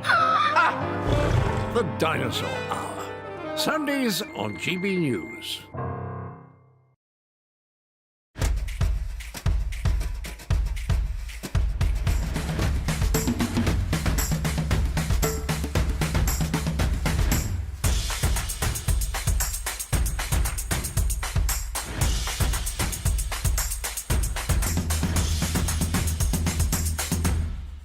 Wake up to the headlines with Headliners every morning at 5 a.m.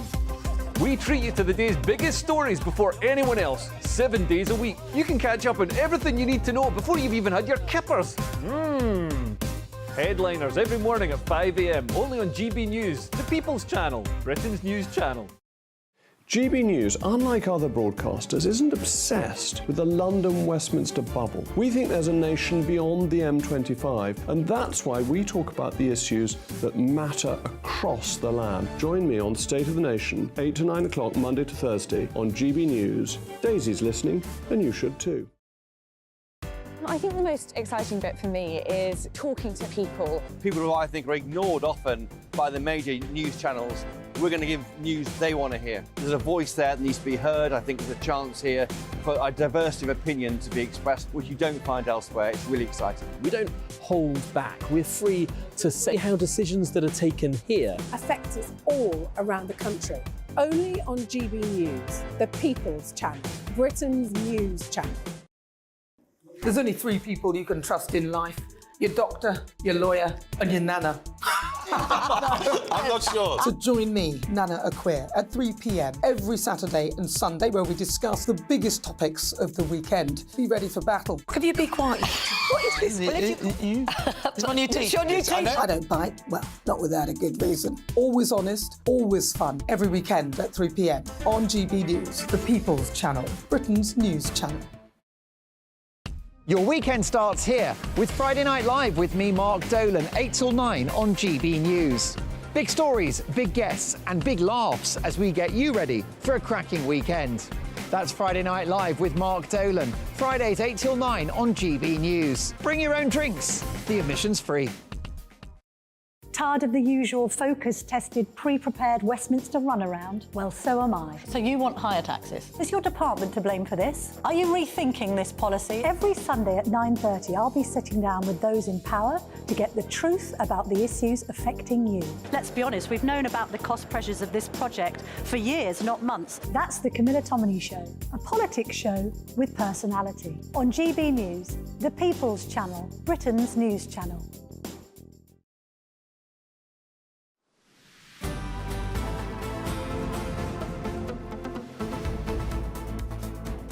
Now, this is an interesting one. The Football Association has announced that it will stop illuminating Wembley Stadium's iconic arch in support of humanitarian and social causes. Well, this comes after the FA's chief executive, Mark Bullingham, admitted he recognised the hurt to the Jewish community caused by the decision to leave the arch unlit during the England men's friendly against Australia in the week after the Hamas terror attack on Israel. So instead of lighting it up, they've decided that now is the time to never light the arch again with anything to do with whether it's LGBT, Ukraine, obviously any kind of humanitarian political event. Absolutely. Let's get more on this now with Aidan McGee, the sports broadcaster and journalist, of course. Aidan, how often was the Wembley Arch lit up until the latest Israel crisis? Good afternoon to you both. The first time I remember it was probably November 2015 when the Bataclan attacks happened in Paris. England, it was different then because England were actually playing France in a friendly just a few days' time. So it seemed quite, a bit of a spirit of timing more than anything. And so that's the first time I saw it lit up. We've seen it happen much more regularly in recent times. So we've seen it in, for example, last year at the World Cup, almost exactly a year ago, when the England players, you can see the pictures there for the benefit of our radio listeners. We can see it lit up in the rainbow colours, because the pride colours, because the England players were banned from wearing their rainbow armbands at the World Cup because it contravened local laws rather. More recently, we've seen it lit up for Ukraine last year, of course, or 18 months or so ago, in the red and blue of the Ukrainian flag. So it's been used more. It's kind of expedient, really, because this, Tom, is about keeping sponsors happy. We have 32 commercial partnerships listed on the FA website. Among them are some very politically divisive companies like Disney, like Budweiser, even Barclays, more closer to home. So this is about keeping sponsors happy. In addition to that, I said to friends at the FA 7-8 years ago, close friends, I said, meddling in politics or inviting politics into this sport is going to lead you down a ruinous path. And I think that I've been proved correct over that period of time. Well, what's frustrating is I reckon quite a few of our viewers and listeners on GB News would agree that the Wembley Arch should not be lit up for social causes and political events and things. But the decision now, it's interesting, isn't it? You say it's because of sponsors. Without doubt, it's about money. Football is about money. That's, an agent said to me 5 years ago in relation to one of his clients, the game, Aidan, is about making money. So let's not be surprised about that. But for somebody who loves the game of football, and let's be clear just how big football is, you're talking about just one division in one sport having a rights portfolio worth £9 billion globally. Now, that's important because political causes, political activists, they want the numbers, they want the engagement, they want the access to large groups of people, large territories, large organisations, just people sitting in their homes like you and me watching matches. They're not actually interested in promoting the game. They're not actually interested in enhancing the game. They're not actually interested in increasing participation. That's what troubles a lot of football people. Don't get me wrong, the FA will still have sponsorship commitments, which privately they'll have to observe. So instead of lighting up the arch, which seems particularly contentious, we'll see more observances of minute silences. We'll see probably more items worn as part of the livery of the shirts, for example, things like armbands. Now, and then also, don't get me wrong, they'll still trouble players and say to them, listen, could you read out this pre-prepared statement? It'll really help us. But in the case of Jordan Henderson, that doesn't really matter much when someone plants a multi-million-pound contract in front of his face. Well, it's a lesson to watch the virtue signalling, isn't it? Aidan McGee, thank you very much indeed, sports journalist and broadcaster, friend of the channel. Although I have to say, I reckon this won't last long.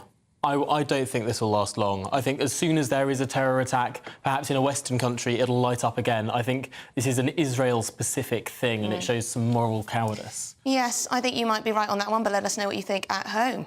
Well, the government says it's confident that the autumn statement struck the right balance in helping the economy and the public. Yes, and this comes as energy regulator Ofgem announced an increase to their energy price cap today. That means the average household energy bill is looking at a yearly rise of about £100. Well, joining us in the studio is GB News economics and business editor Liam Halligan with On the Money.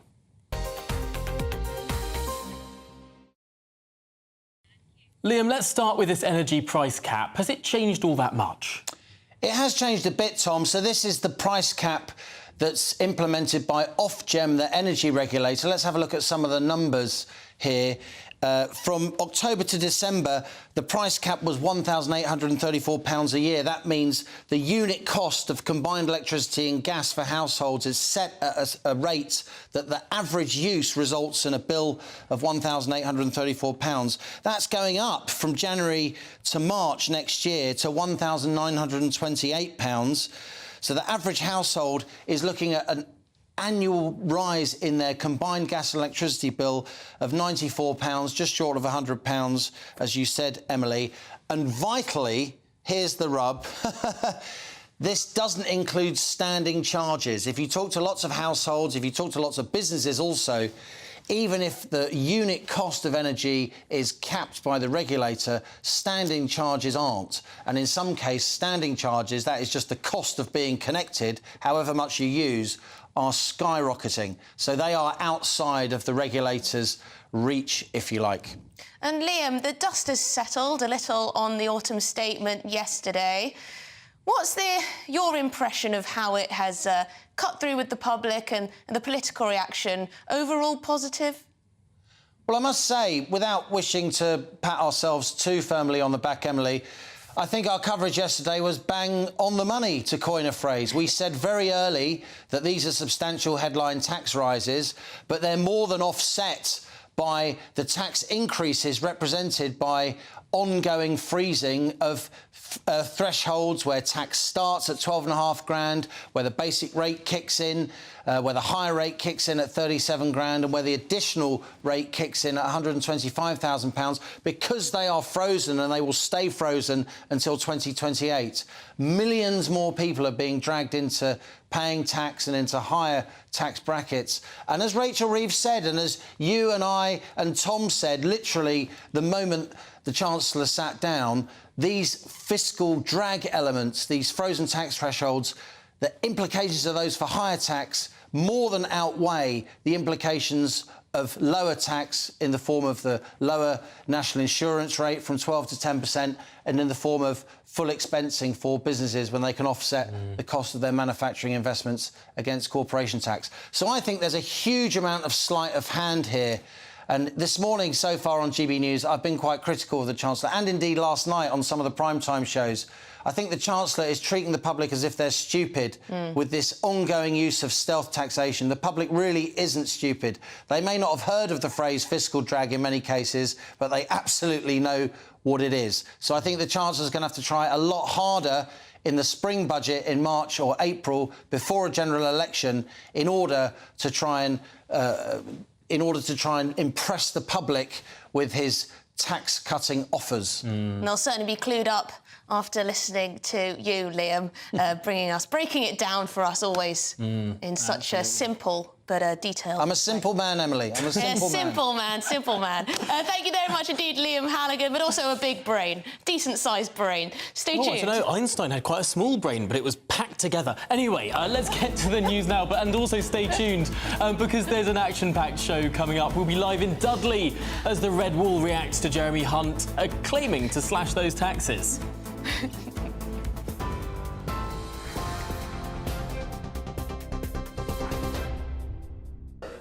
Good afternoon. Here are the headlines at 1:35. The director of Gaza's largest hospital has been arrested.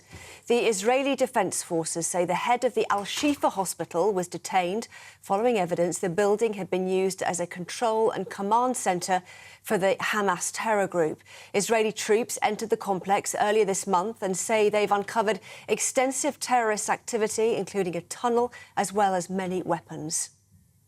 Meanwhile, the Foreign Secretary has visited Israel this morning amid uncertainty about when a pause in the war with Hamas will begin. The agreement for a 4-day ceasefire in Gaza appears to have been delayed. A senior Israeli official said it would not take effect before Friday. Under the planned agreement, Hamas will release 50 Israeli hostages in exchange for 150 Palestinian prisoners. Downing Street says more measures could be introduced to curb net migration. It comes as new figures showed that legal immigration to the UK hit a new record of 745,000 in the year to December.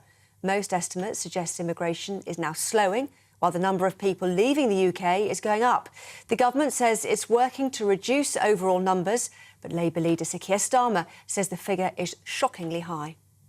Represents a failure not just of immigration, but also of asylum and of the economy, because within that figure there's a huge increase in work visas, which shows the government hasn't done what it needs to do on skills. Within that number are a rising number of asylum seekers and disclosure that the hotel bills are going up and up. So this is a failure, immigration, asylum and the economy. And of course, it's taxpayers who are picking up the bill. 2 people have been taken to hospital with smoke inhalation after a huge fire in Reading. Videos posted to social media show thick smoke billowing from a high-rise building near a construction site. Those of you watching on television can see this dramatic footage of a worker being rescued by a crane. Crowds below were applauding, in fact, as he was lifted from the building. So dramatic scenes there. And the area on Station Hill in Reading has been cordoned off and people are being advised to avoid the area. Those are the headlines. You can, of course, get more on all of those stories. Just visit our website, gbnews.com.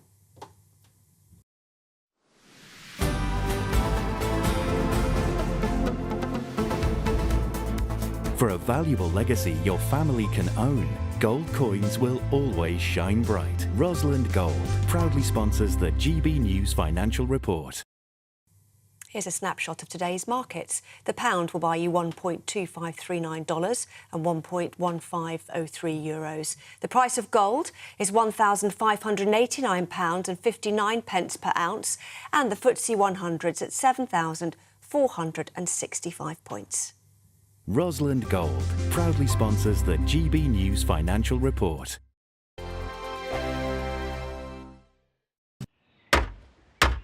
Who is it? We're here for the show. Welcome to the Dinosaur Hour with me, John Cleese. I was married to a therapist. And you survived? I thought we were getting Hugh Laurie. Second best. You interviewed Saddam Hussein. What's that like? I was terrified. I'm playing strip poker with these 3. Ah! No, thank you. My CDs need to be put in alphabetical order. Are you going to be problematic again? The Dinosaur Hour. Sundays on GB News. Good afternoon, Britain. Good afternoon, Britain. Join us, Tom and Emily, To find out what's happening in the heart of Westminster. and why it matters to you. Weekdays from midday, we bring you the most compelling stories from across the United Kingdom. And from your doorstep to our inbox. That's right, we want to hear from you. GB News, Britain's news channel. I think the most exciting bit for me is talking to people. People who I think are ignored often by the major news channels. We're going to give news they want to hear. There's a voice there that needs to be heard. I think there's a chance here for a diversity of opinion to be expressed, which you don't find elsewhere. It's really exciting. We don't hold back. We're free to say how decisions that are taken here affect us all around the country. Only on GB News, the People's Channel, Britain's news channel. I'm Michelle Dewberry, and I'm not here to tell you what to think. I'd much rather hear what you have to say. So send in your opinions to gbviews@gbnews.com. Keep them clean, and you never know, I might read them out. With my panel here on Jubes & Co, we debate, we get stuck into the issues of the day on a show where all views are welcome, especially yours. GB News, the People's Channel, Britain's news channel. In the GB Newsroom, we bring you the news as it happens. With our team of dedicated journalists across the UK, we're ready to give you accurate reporting every day. When the news breaks, We'll be there with bulletins on GB News, the People's Channel, Britain's news channel. Your weekend starts here with Friday Night Live with me, Mark Dolan, 8 till 9 on GB News. Big stories, big guests and big laughs as we get you ready for a cracking weekend. That's Friday Night Live with Mark Dolan, Fridays 8 till 9 on GB News. Bring your own drinks, the admission's free. GB News, unlike other broadcasters, isn't obsessed with the London-Westminster bubble. We think there's a nation beyond the M25, and that's why we talk about the issues that matter across the land. Join me on State of the Nation, 8 to 9 o'clock, Monday to Thursday, on GB News. Daisy's listening, and you should too. Tired of the usual focus-tested, pre-prepared Westminster runaround? Well, so am I. So you want higher taxes? Is your department to blame for this? Are you rethinking this policy? Every Sunday at 9:30, I'll be sitting down with those in power to get the truth about the issues affecting you. Let's be honest, we've known about the cost pressures of this project for years, not months. That's the Camilla Tominey Show, a politics show with personality. On GB News, the People's Channel, Britain's news channel.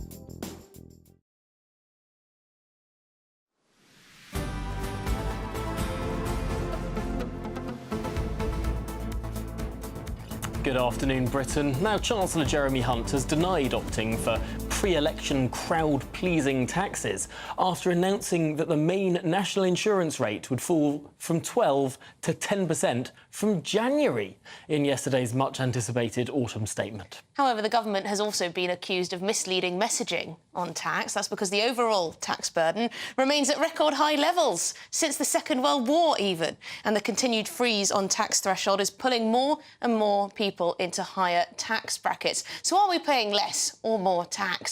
But let's speak to GB News presenter Pip Thompson now, who's getting the reaction in the red wall seat of Dudley. Pip, we spoke to you earlier. You were at a market. Where are you now? Good afternoon to you both. Well, I've just moved a few yards away into this small little shopping arcade where there's a tailor's, there's a butcher's, there are florists, there's also a few empty shops as well, I have to say. But this cafe is one of just a few in the town that hasn't shut down. It's Paula's Cafe. She's been here 8 years and she does seem to be doing a roaring business. And being as it's lunchtime, obviously, I thought we'd pop in. So she's busy, but I think we can interrupt. Paula, come and have a chat with us on GB News. Hello to you. So, what did you make of what you heard in Jeremy Hunt's autumn statement yesterday? Was there anything in it to help you? I don't think so. I don't think there's anything to help a small business. I think they give us an increase for people's wages to go up. They said there's something about the tax, but I don't think there's a lot really for us. The minimum wage going up to £11.44. Yeah.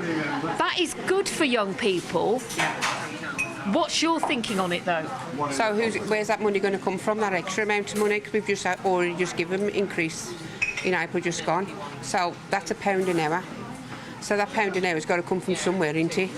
So obviously, if they do 20 hours, that's £20 a week per person you've got to find.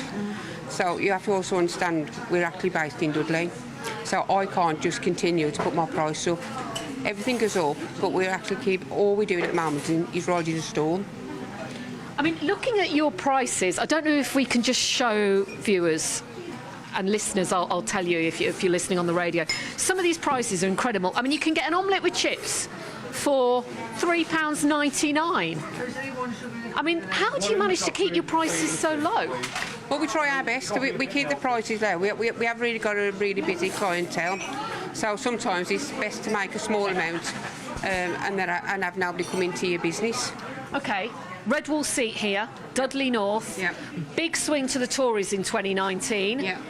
What's going to happen next year? I think it's whoever, in my opinion, I think it's whoever is giving the people the best benefit. Like, if you don't work, you're really being looked after, in my opinion, because you're having money left, right and centre. The people, so they're having an increase in for the gas, the electric and everything, but small businesses are taking the brunt of it. My electric here has actually trebled, not come down at all. 3 times it's gone. And the energy price cap has risen today, and it's going to cost people an average £94 a year. And it's going to cost extra. It's going to cost the business £600. Because I've had an email this morning to say that is what the increase will be, is £600. So that's £600 you've got to find straight away. Then I've got to find £1 for every person that works for us for their minimum wage. So, you know, if I... This explains why you tell me you work about 75 hours a week, Paula. Yeah. Well, that's it. I'm never at home. But I have got a really busy business, but I have to work very, very hard at it as well. And just tell me about Dudley Town Centre. It seemed quite busy earlier. Market, 6 days a week. Yeah. It's changed a lot, though. Since I've had the cafe now 8 years, and the town has actually gone really downhill as people that have lost. We've lost Wilco's, so we've lost a great big store there.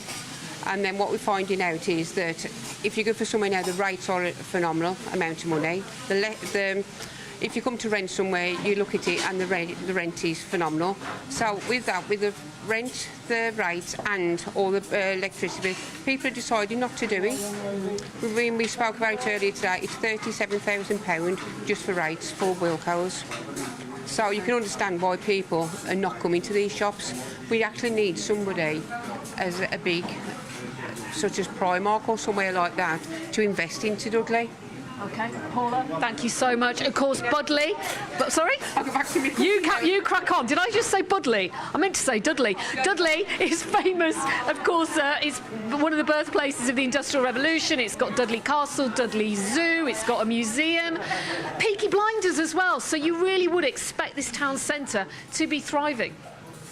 Well, Pip, thank you so much for bringing us that. Your interviews today have been really lifting the programme, and really appreciate it. Thank you. Live from Budley. Live from Dudley. Thank you very much for your time, Pip. Right, now joining us in the studio is Director General of the Institute of Economic Affairs, Mark Littlewood, and we also have Editor of Labour Uncut, Atul Hadwell. Thank you very much indeed for joining us. Well, let's go off the back of what Pip was there, up in the red wall seat. I want to ask you, Mark, you've been a pal of Liz Truss. Now, Alistair Heath wrote in the Telegraph, he said that Jeremy Hunt is adopting most of the core tenets of Trussonomics. Could that possibly be true?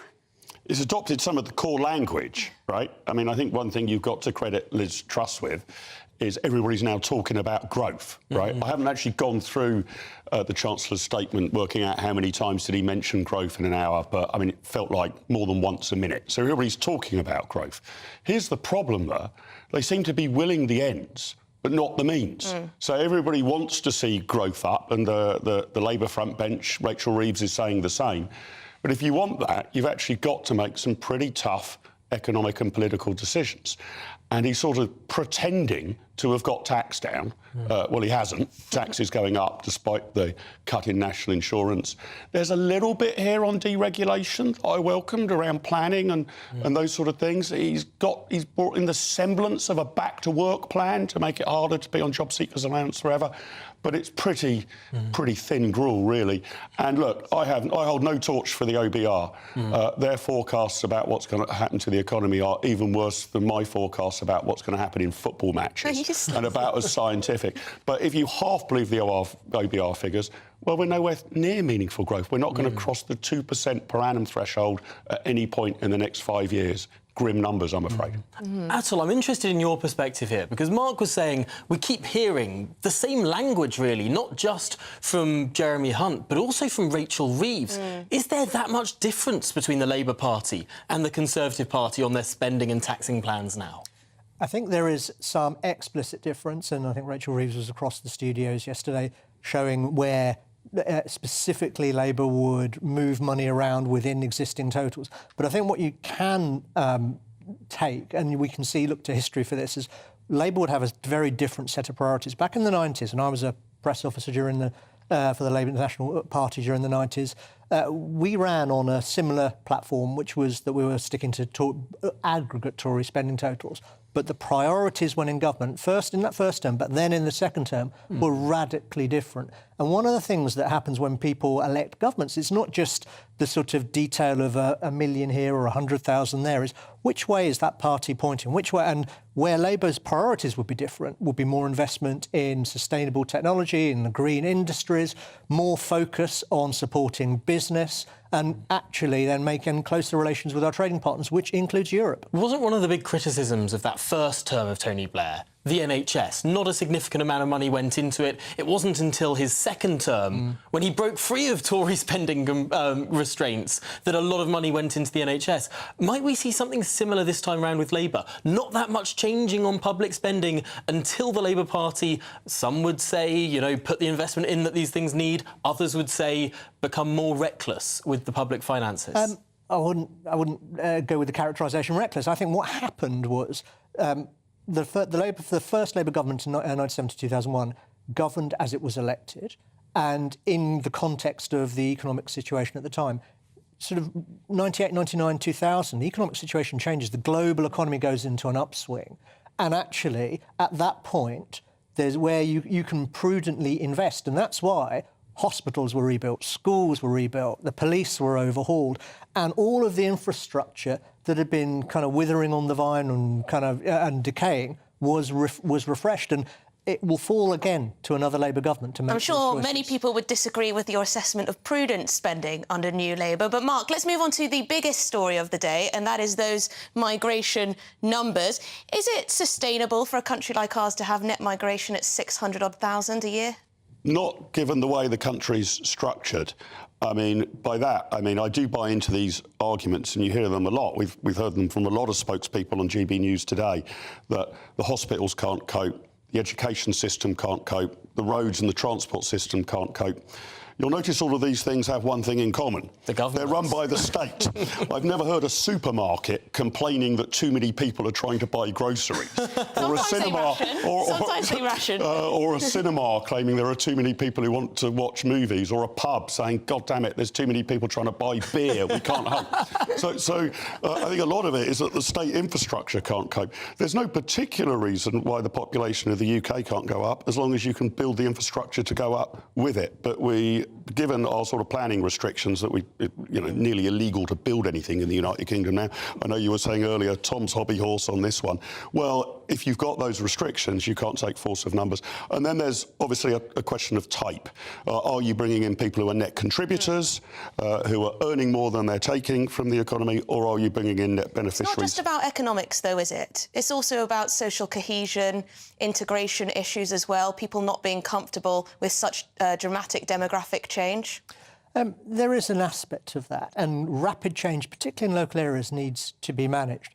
But I think to Tom's, one of the points Tom made a bit earlier, I can't think of a single instance where there's been a challenge where a Hong Konger hasn't integrated, or a Ukrainian hasn't integrated, or an Indian student hasn't integrated.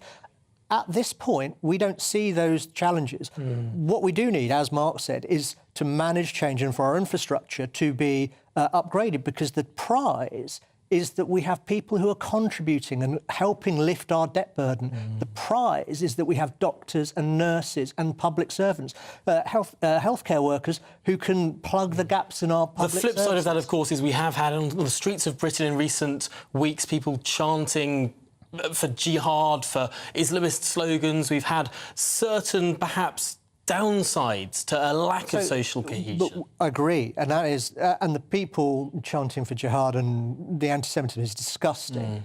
But I would warrant the vast majority were born and brought up here, second generation, third generation. Well, we'll continue this conversation in the next hour. At the moment, we're going to get to a break, but lots more coming up. This is Britain's Newsroom. Hello again, welcome to your latest GB News weather update from the Met Office. It'll remain windy for many areas through the rest of today, but there'll be a spell of rain marking the change to some colder weather through the next 24 hours or so for many of us. That spell of rain will be brought by this cold front. It's slowly sinking southwards, and behind it, that's when we've got the much colder air being introduced. So some rain for a time across central areas this afternoon and then into the south through this evening. Further north, fairly dry for many, but rather cloudy. There will be some snow showers across the hills of Scotland and some icy and very windy conditions across the Shetland Isles as well through this evening. We'll see temperatures Lower than last night, so a chillier start tomorrow morning, but frost will be fairly limited because of that strengthening breeze. But it will be a very chilly day through Friday for the bulk of the UK away from the far southwest, so temperatures here will still fall through the day. There'll be a bit more sunshine on offer though through Friday. Plenty of sunshine up through Scotland, northern England, central areas of England as well. A little cloudier in the far southwest where we're holding on to that slightly milder air through into the afternoon on Friday. And then through Saturday, with clear spells, it'll be a very frosty start, potentially as low as -8 to start on Saturday morning. But again, plenty of crisp autumnal sunshine across the UK through Saturday. It'll be another frosty start on Sunday, but rain will arrive from the west, giving us a more unsettled start to the new week. Who is it? We're here for the show. Welcome to the Dinosaur Hour with me, John Cleese. I was married to a therapist. And you survived? I thought we were getting Hugh Laurie. Second best. You interviewed Saddam Hussein. What's that like? I was terrified. I'm playing strip poker with these three. Oh! No, thank you. My CDs need to be put in alphabetical order. Are you going to be problematic again? The Dinosaur Hour. Sundays on GB News.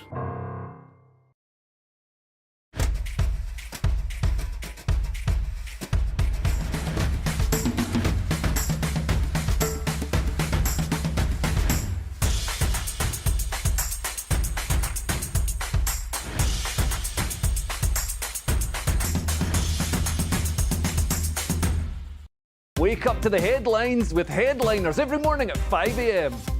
We treat you to the day's biggest stories before anyone else, 7 days a week. You can catch up on everything you need to know before you've even had your kippers. Headliners every morning at 5 a.m. only on GB News, the People's Channel, Britain's news channel.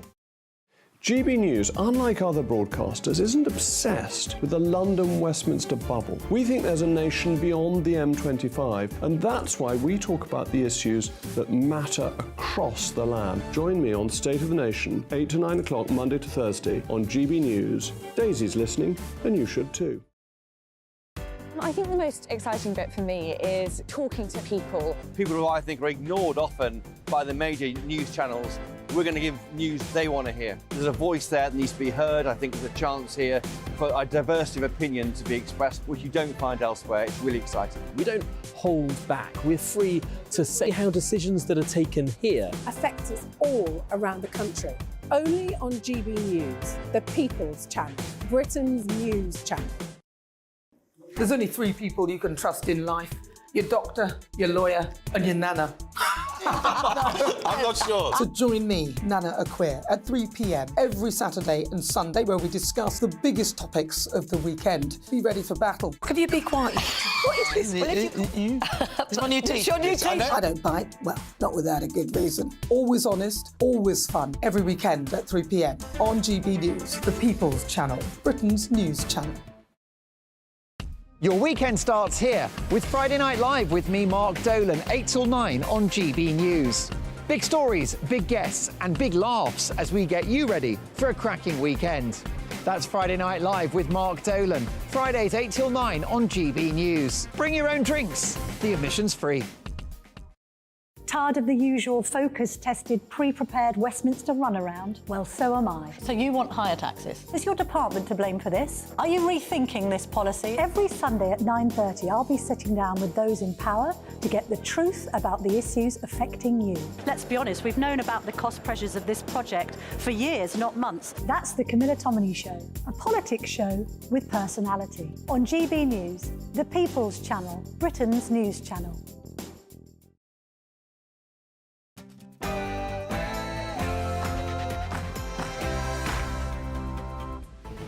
Good afternoon, Britain. It's 2 o'clock on Thursday, the 23rd of November.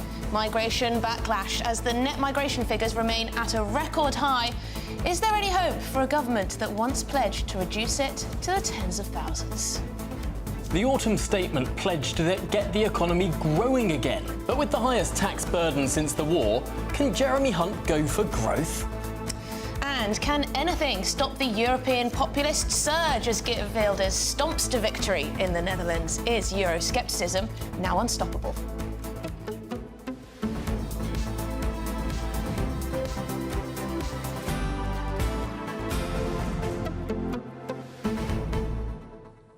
And as the former GB News presenter, now Cabinet Minister Esther McVey appears before the Commons as Minister for Common Sense.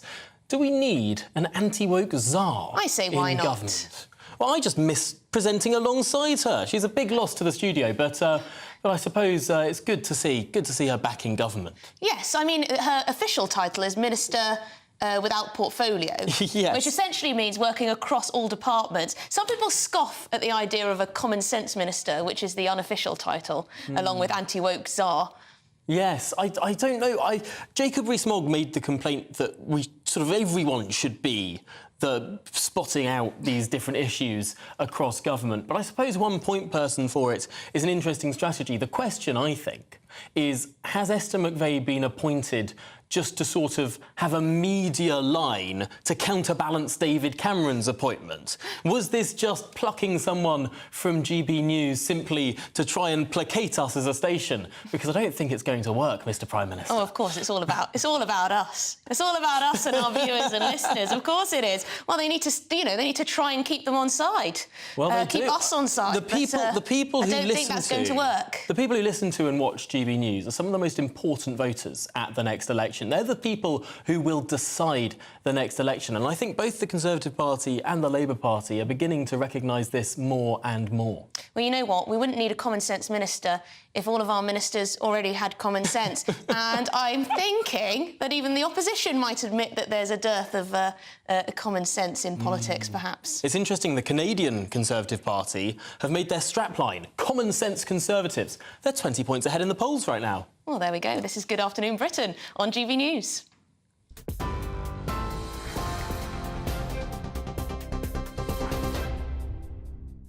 Good afternoon, I'm Tamsin Roberts in the GB newsroom. Here are the top stories. It's 2:02.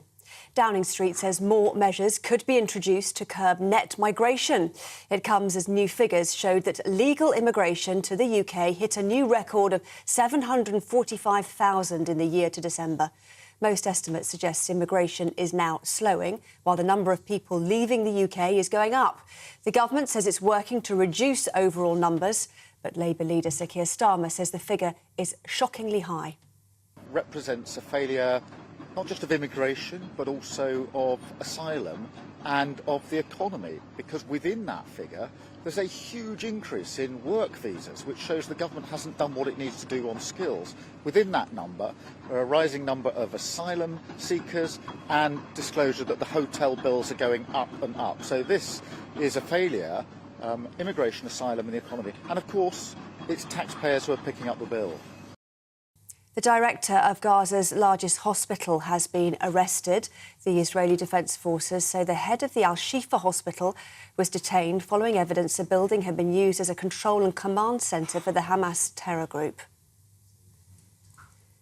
Meanwhile, the Foreign Secretary is visiting Israel amid uncertainty about when a pause in the war with Hamas will begin. A senior Israeli official said the truce would not take effect before Friday, a day later than originally expected. In a meeting with Prime Minister Benjamin Netanyahu, Lord Cameron said he wants to see the hostages released. It's important we talk about this potential humanitarian pause. I think it's an opportunity to crucially get hostages out and to get aid into Gaza. There's never an excuse for this sort of hostage taking. All the hostages should be released. But I hope everyone who's responsible and behind this agreement can make it happen to bring relief to those families, including, of course, there are British nationals who've been taken hostage. 2 people have been taken to hospital with smoke inhalation after a huge fire in Reading. Videos posted to social media show thick smoke billowing from a high-rise building near a construction site. Those of you watching on television will be able to see this dramatic footage of a worker being rescued by a crane. Crowds below were in fact applauding as he was lifted from the building. Now the area on Station Hill in Reading has been cordoned off and people are being advised to avoid the area. The timing of the next general election had no impact on the decision to cut taxes, according to the Chancellor. Jeremy Hunt used the autumn statement yesterday to announce cuts to national insurance. They'll save someone earning £35,000 more than £450 a year. Labour says that crumbling public services and the rising cost of living mean that people don't feel better off. But the Chancellor says the government's plan is working. But the measures that I've taken today are what, more than 200 businesses wrote to me to ask for. The big business organisations like the CBI said it was the single most transformative thing that I could do. They're not particularly crowd pleasers. They're not the tax cuts that are on the tip of everyone's tongues, like an income tax cut or inheritance tax. But they are the things that will make the biggest difference to our long-term competitiveness. Well, despite those tax cuts, energy bills are expected to rise after the energy regulator announced a 5% increase to the price cap. From January, the average household will pay around £94 more over the course of a year. Ofgem says the increase is mostly driven by market instability and global events like the war in Ukraine. The government's top scientific advisor, who once referred to Rishi Sunak as Dr. Death, has told the COVID inquiry that short circuit breakers would have been more effective than lockdowns. Professor Dame Angela McLean said discussions in September 2020 assumed that cases would rise due to seasonal factors. Her view was that interventions aimed at keeping infections flat would avoid creating what she called a panicky situation. She added that harsh lockdowns had to be enforced because they were left to the last possible moment. A Eurosceptic could be on track to become the next Prime Minister of the Netherlands. Geert Wilders is leading talks to form a coalition government after his Freedom Party caused upset last night. The right-wing populist has stoked tensions with promises to freeze immigration and slash payments to the EU. But despite his Euroscepticism, he'll have to work with pro-EU parties if he's to form government. This is GB News across the UK, on TV, in your car, on digital radio and on your smart speaker. Just say, play GB News. Now it's back to Tom and Emily.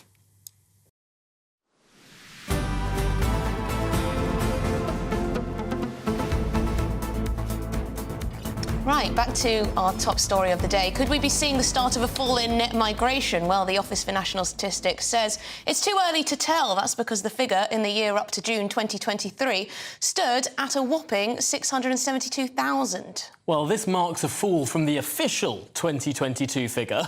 But get this, that's only because the last figure has now been revised up to show that net migration actually hit a record level of 745,000 last year, rather than 607,000, which is what we thought it was. Yeah, well, it's put Rishi Sunak under renewed pressure from his party. Tory MPs are demanding action from ministers to bring down those numbers, both legal and illegal migration.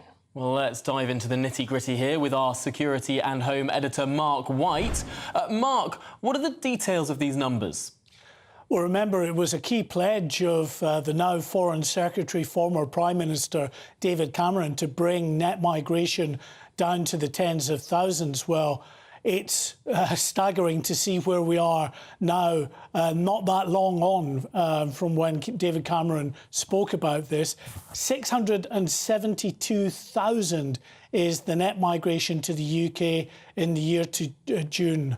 And that was made up of about 1.2 million who arrived in the UK and about 500,000 who left the UK. But arguably, the most astonishing figure was not the year to June, but the previous statistics, which have been revised upwards by the Office for National Statistics. Look at that figure, 745,000 net migration in the year to December 2022.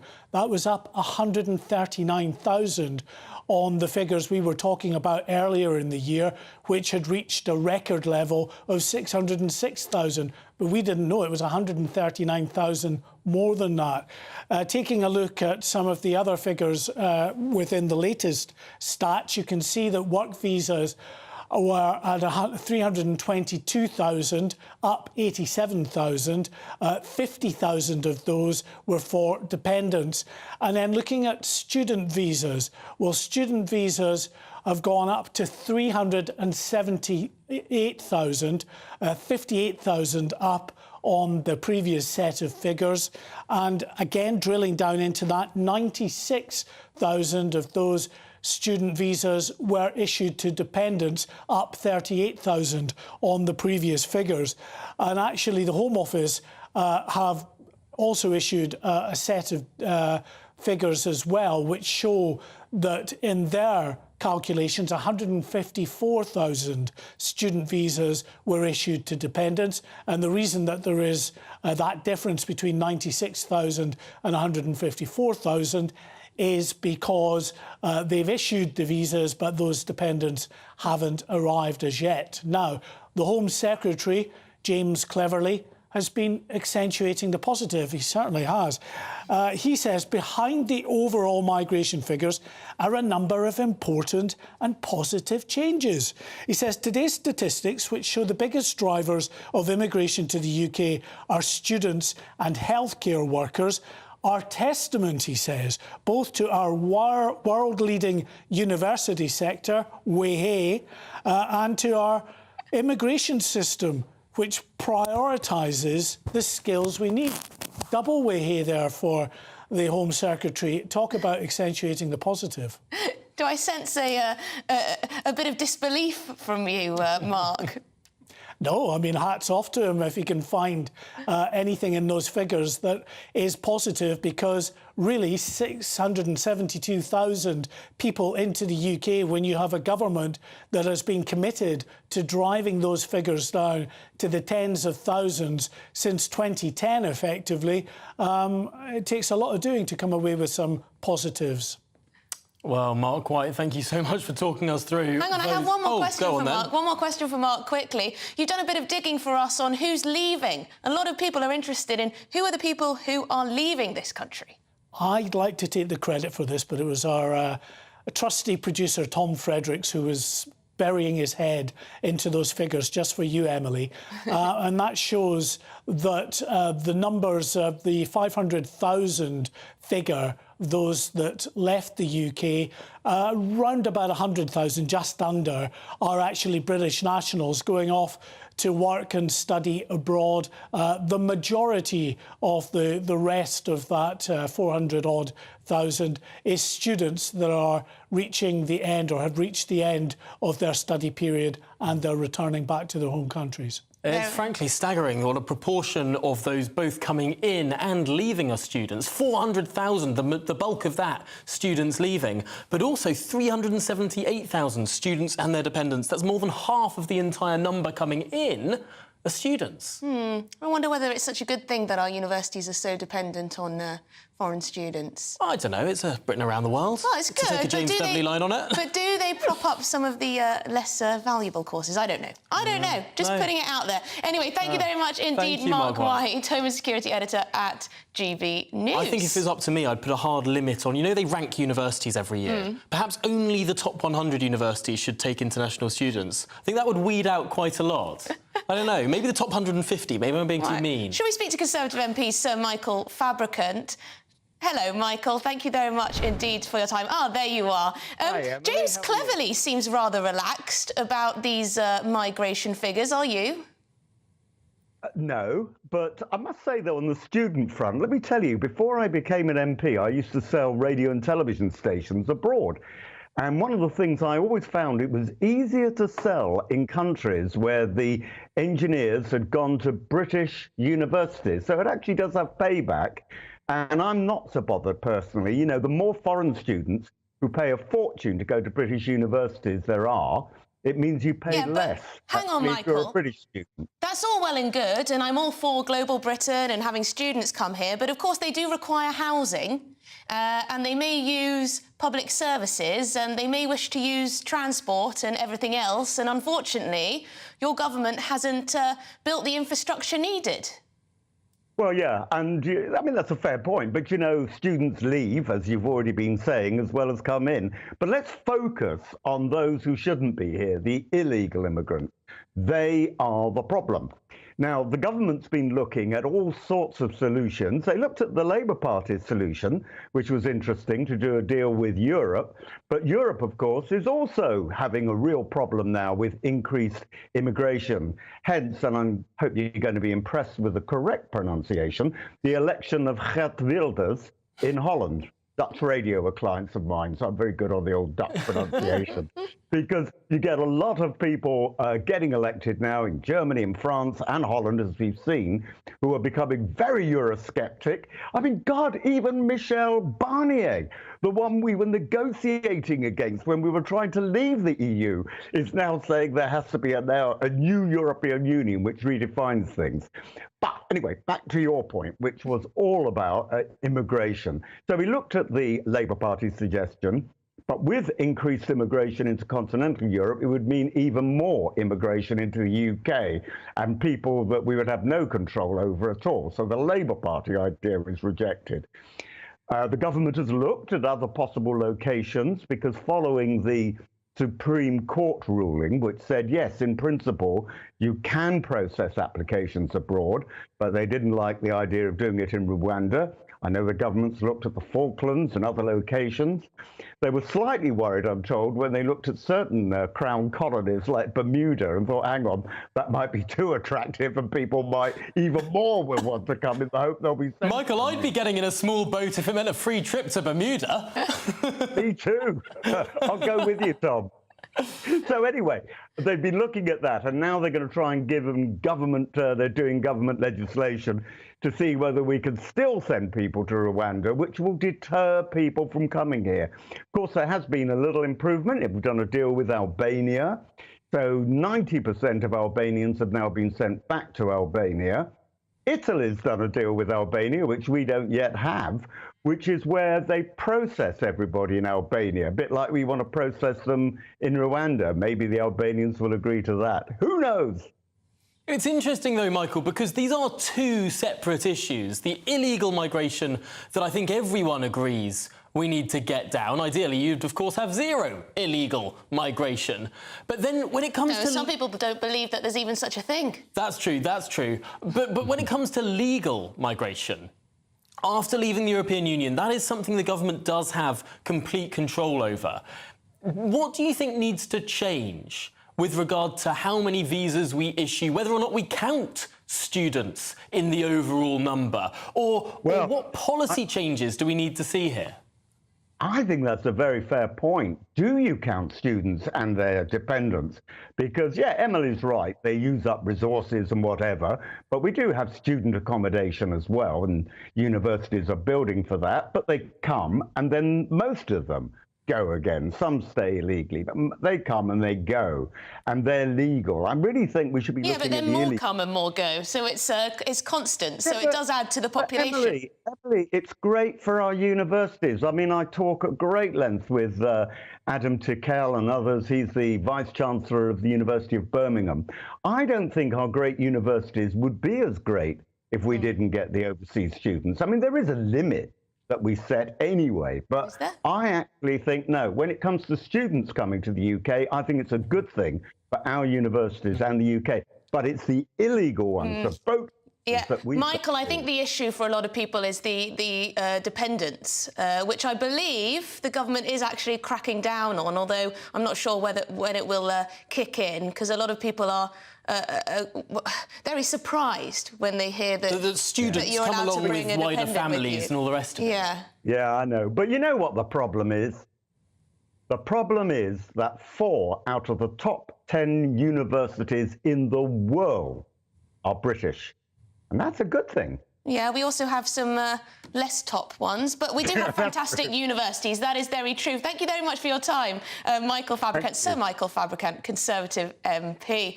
Interesting. Yeah, no, I thought very interesting, and I do think there is a distinction to be made here between genuine students and migrants. And perhaps there's an even bigger distinction there between students who come here legitimately to go to some of those top universities and perhaps those that come to pretend to go to university that actually just want to bring their families into the UK. Well, yes, don't you remember there were quite a few investigations into sham courses? What Theresa May did as Home Secretary. Basically a visa. Yeah. Through the back door, just, you know, say you're signing up to this English course or something, Well, we and heard then you go. from Michael Fabricant there, the Conservative MP. Labour's Shadow Home Secretary Yvette Cooper has said that these net migration figures highlight the failure of the Tories on migration. She accused them of breaking the asylum system. Again, mixing up legal and illegal migration there. Let's cross to Dover, speak with our South East reporter, Ray Addison. Ray, can you bring us some updates from the Channel?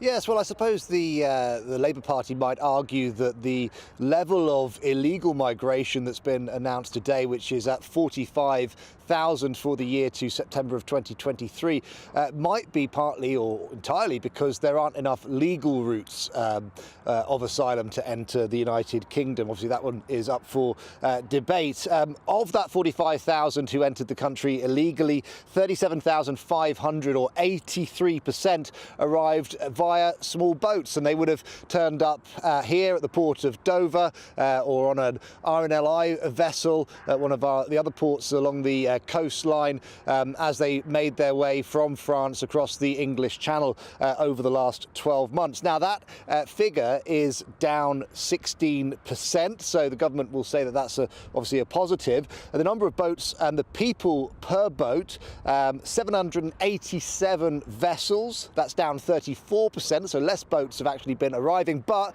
they are getting bigger so that more people can actually be in those vessels. It's jumped from 37 to 48 now, an average of 48 people per small boat, and we have heard of even bigger numbers than that.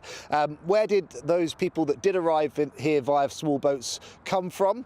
And who were they? 88% were males, and a quarter of those who arrived, that's around about 9,000 people, were Afghans. The second highest nationalities were Iranians and then Iraqis. And as Mr. Fabricant was mentioning there, we have received a reduction in Albanians due to the prisoner transfer agreement. Of course, many do claim asylum, but the new data system has not been transitioned yet, so we don't have all the latest stats on that. What we do know, though, is that since 2018, 74% of people who arrived via small boat are still awaiting a decision on their asylum application.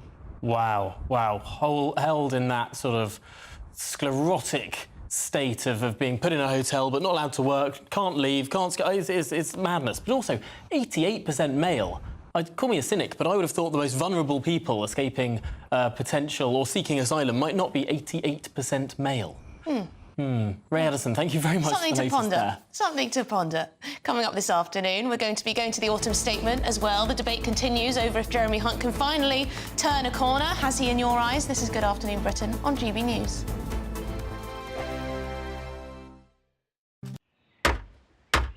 Who is it? We're here for the show. Welcome to the Dinosaur Hour with me, John Cleese.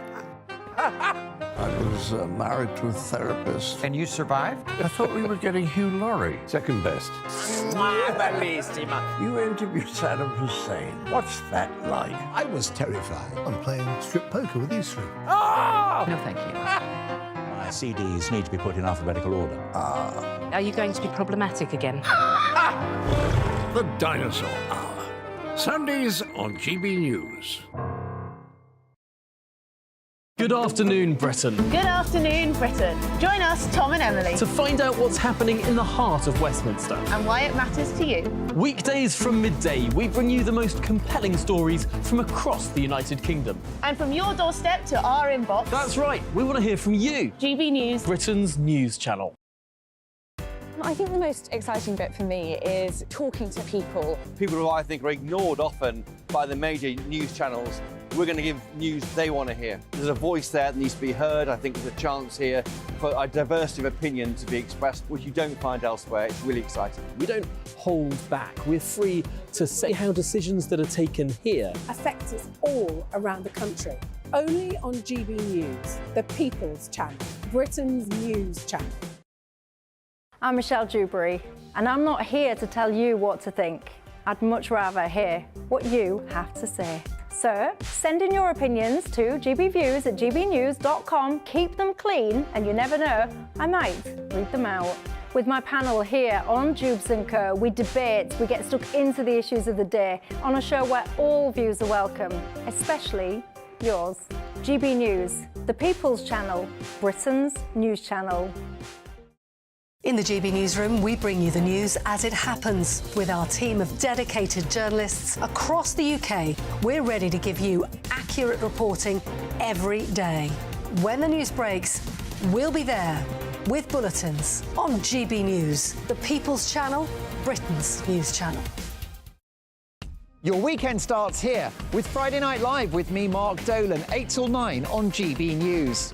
Big stories, big guests and big laughs as we get you ready for a cracking weekend. That's Friday Night Live with Mark Dolan, Fridays 8 till 9 on GB News. Bring your own drinks, the admission's free.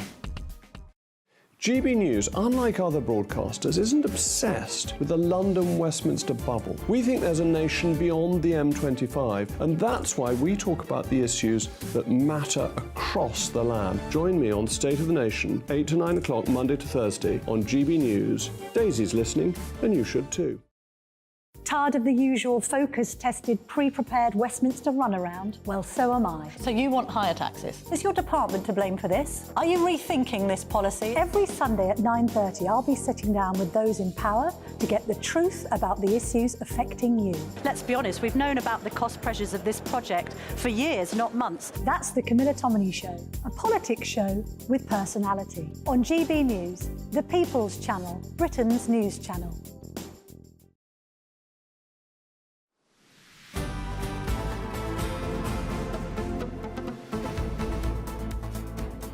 Well, we go the extra distance on this show, Tom, because little noticed alongside the autumn statement was a new look into how we can speed up infrastructure. That's right. Some planning applications amounts to 90,000 pages of documentation. And the Treasury says, to put that into context, a planning officer would have to spend every minute of a full working week reading it. If a planning officer did that, it would take roughly 395 days just to read the application. So is that the average?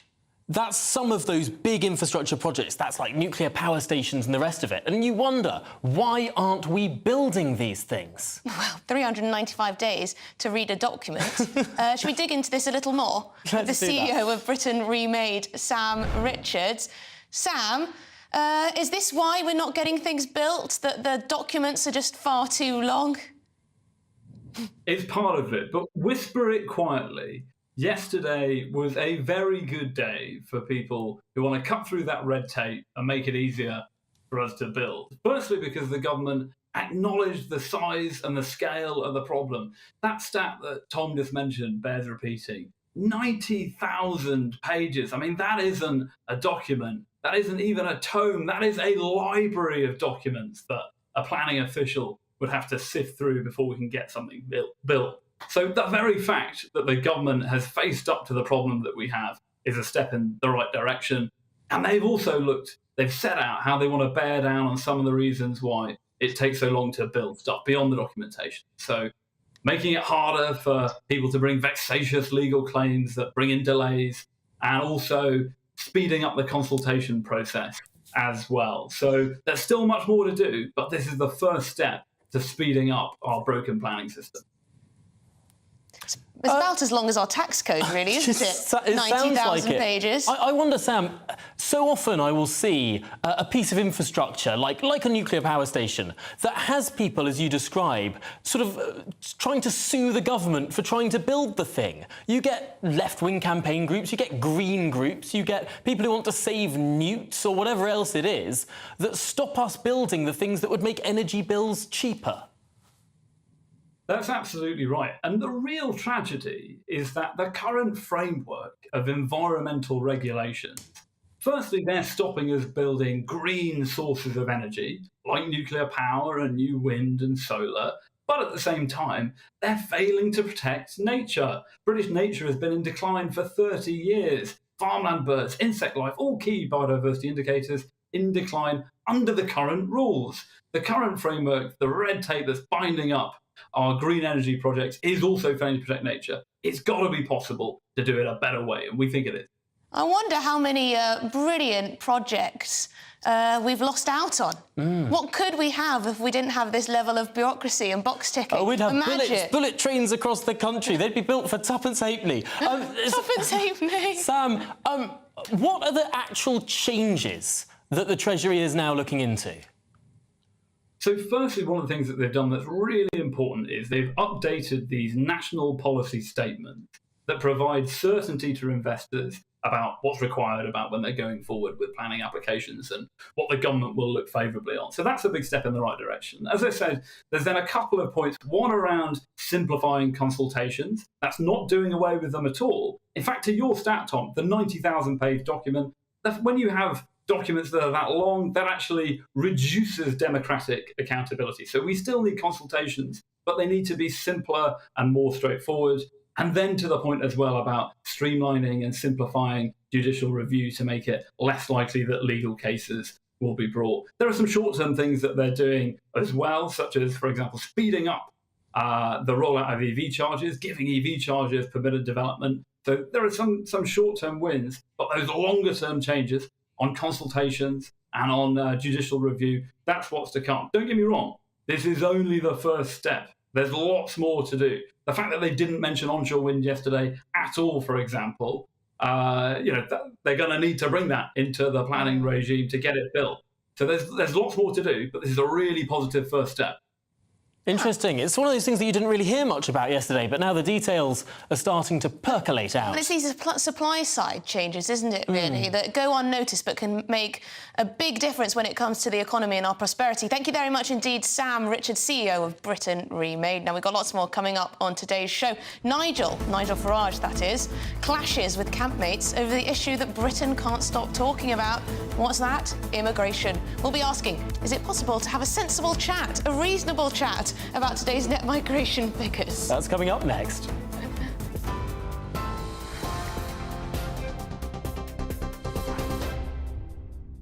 Good afternoon, I'm Tamsin Roberts in the GB newsroom. Here are the headlines at 2:32. Well, first, let's start with some breaking news. Qatar is saying that a list of civilians due for release from Gaza has been received and a pause in fighting will start tomorrow morning. A spokesperson said the temporary ceasefire will start tomorrow, that's Friday morning, and that a list of civilians to be released from Gaza has been received. No further details at the moment, but that news coming in from Qatar, a spokesperson there saying a temporary ceasefire will start tomorrow, Friday morning, and that a list of civilians due for release from Gaza has been received. Of course, any more detail on this story we will bring to you straight away. Meanwhile, the Foreign Secretary, David Cameron, has met with Israeli Prime Minister Benjamin Netanyahu on a visit to the country. Lord Cameron said he wanted to see for himself the communities affected by last month's Hamas attacks, and he hopes all those involved in the truce deal will make it happen. It's important we talk about this potential humanitarian pause. I think it's an opportunity to crucially get hostages out and to get aid into Gaza. There's never an excuse for this sort of hostage taking. All the hostages should be released. But I hope everyone who's responsible and behind this agreement can make it happen to bring relief to those families, including, of course, there are British nationals who've been taken hostage. We've also been hearing today the director of Gaza's largest hospital has been arrested. The Israeli Defence Forces say the head of the Al-Shifa hospital has been detained following evidence the building had been used as a control and command centre for the Hamas terror group. Israeli troops entered the complex earlier this month and say they've uncovered extensive terrorist activity, including a tunnel as well as many weapons. To other news now. Downing Street says more measures could be introduced to curb net migration. It comes as new figures showed that legal immigration to the UK hit a new record of 745,000 in the year to December. Most estimates suggest immigration is now slowing, while the number of people leaving the UK is going up. Well, those are the top stories. You can, of course, get more on all of those headlines. Just visit our website, gbnews.com.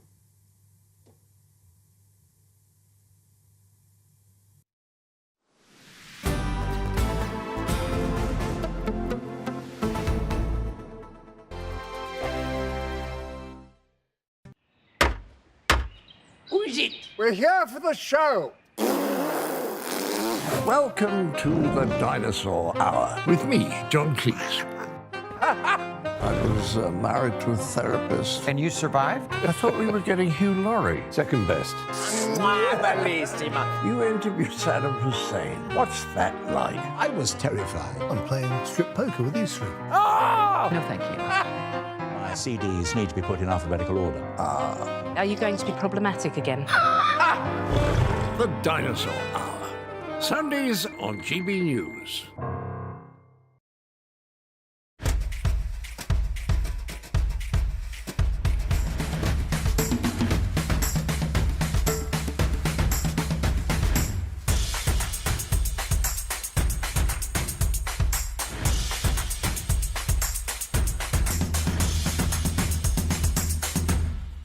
Wake up to the headlines with Headliners every morning at 5 a.m.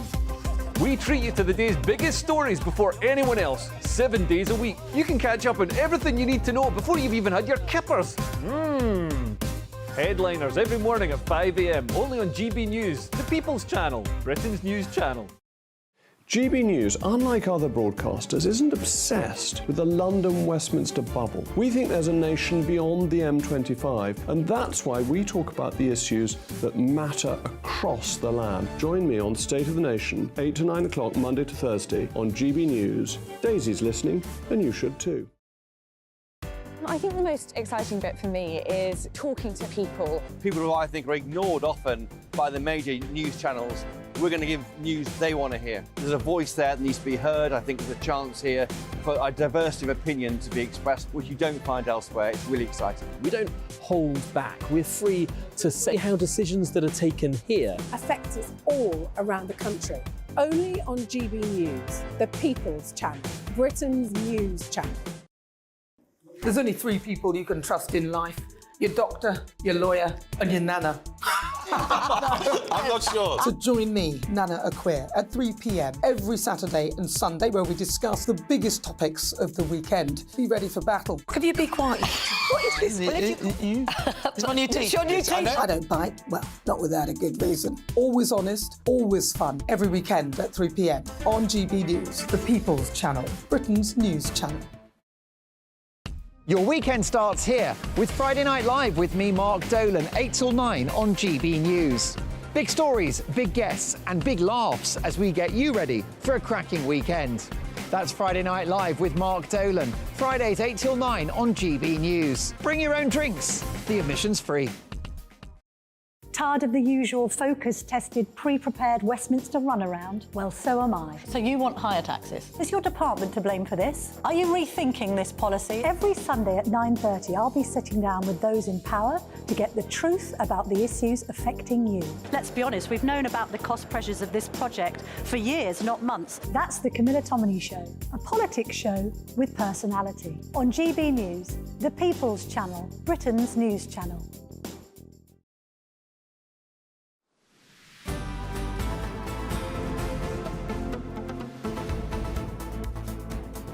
Right, well, Nigel Farage was confronted yesterday on his views on immigration.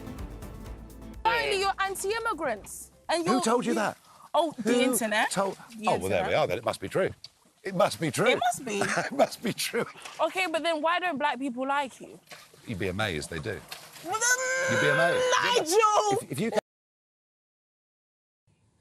Well, is it possible to have a reasonable conversation about migration? Joining us to reaction for that extraordinary exchange, but also today's migration figures, is GB News presenter Albi Amankona. Albi, thanks for joining us.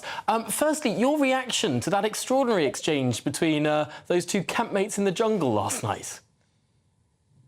What a bizarre exchange. I couldn't imagine ever trying to debate a point with Emily back when she was on the Saturday 5 and her asking me where I got the source from and me saying from the internet. I mean, it is just such a weak argument. I think it just really is quite disappointing when you see young people going on television.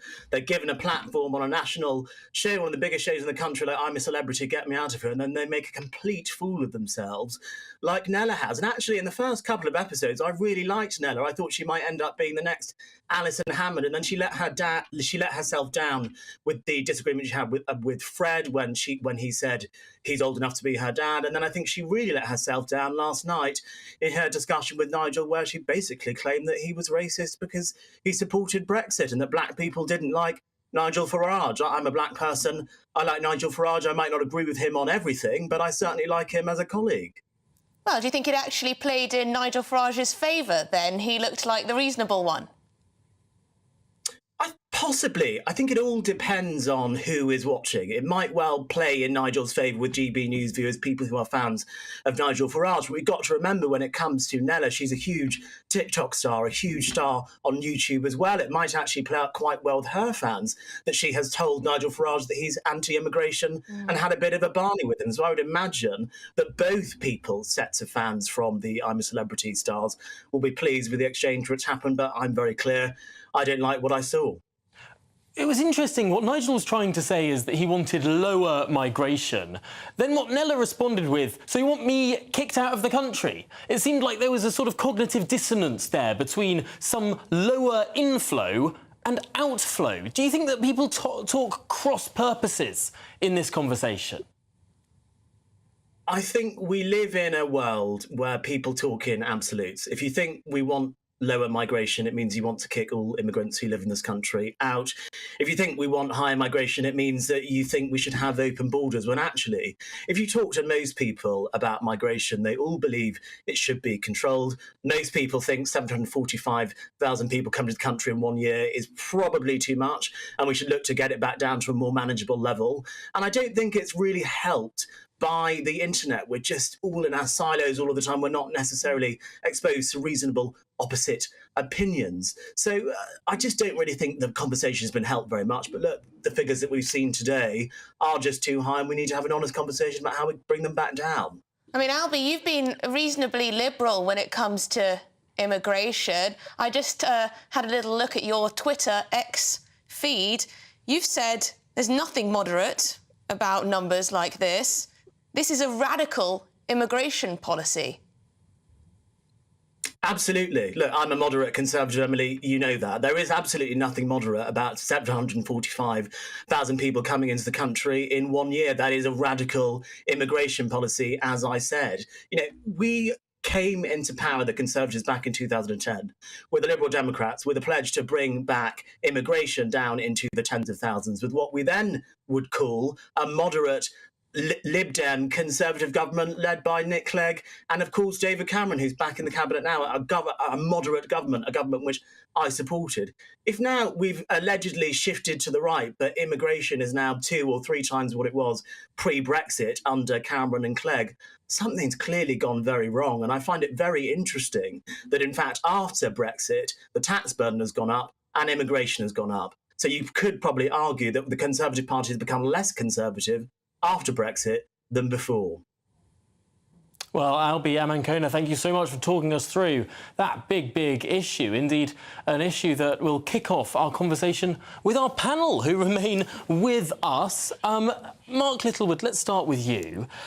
This is arguably a pretty radical position the government has taken on migration, but precisely the opposite of the media narrative, which is this is a nationalist government. Yeah, that's absolutely right. The numbers don't lie.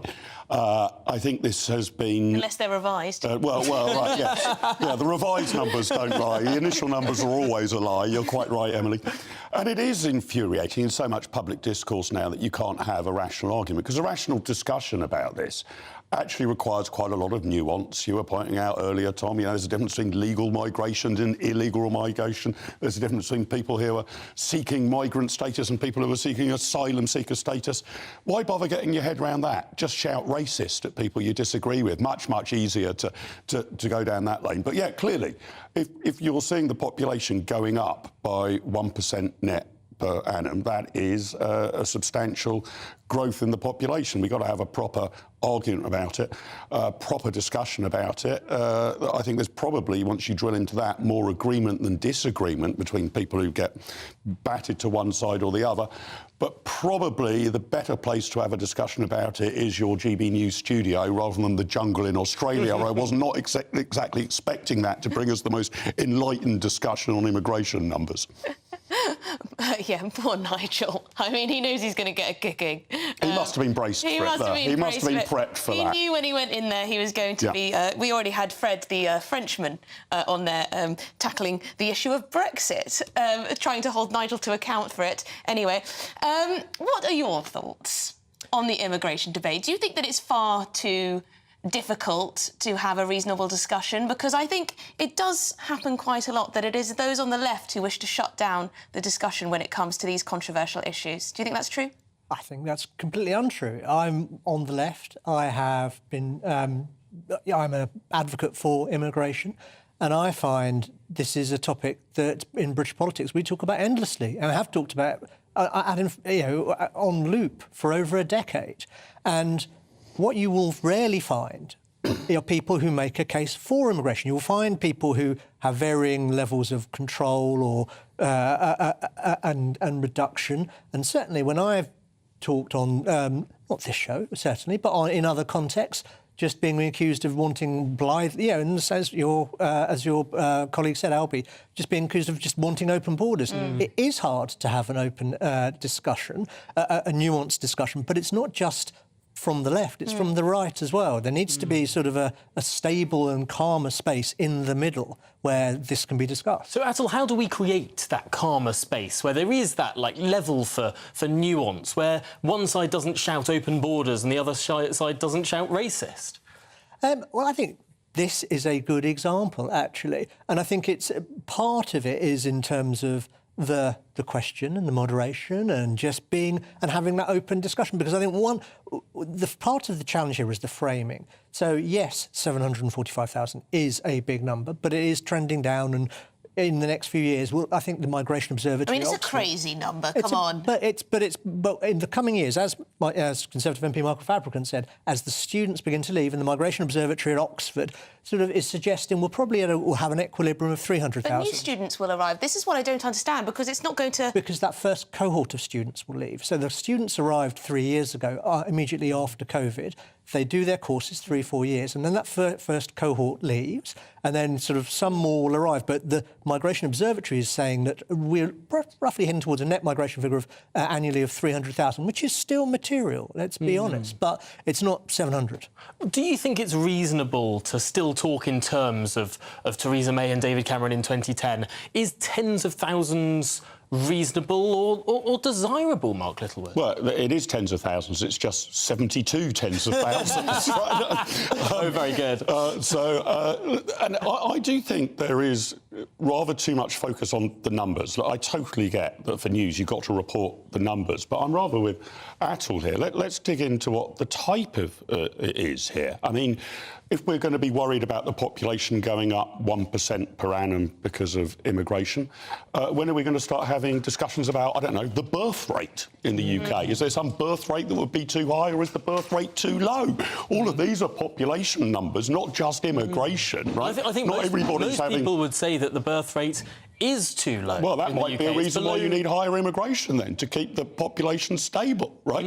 If you're not having, 2 kids per woman. So, and I think we've got to get away from the idea that somebody can work out what the exact optimal population of the United Kingdom is. Clearly, you don't want it to suddenly halve or suddenly double. That would be a shock. I agree completely. One of the things I find fascinating, we've had 13 years of Conservative government. One of the things that the government has done is the shortage occupation list. This idea that Whitehall can accurately predict the number of pharmacists required in Manchester. That's just, I think this is the one area of unreconstructed central planning we have in our economy. But they're expected to know how many new roads we need, how many new railways... Well, they don't do that very well either. How many new hospitals we need. So they're failing on both of those.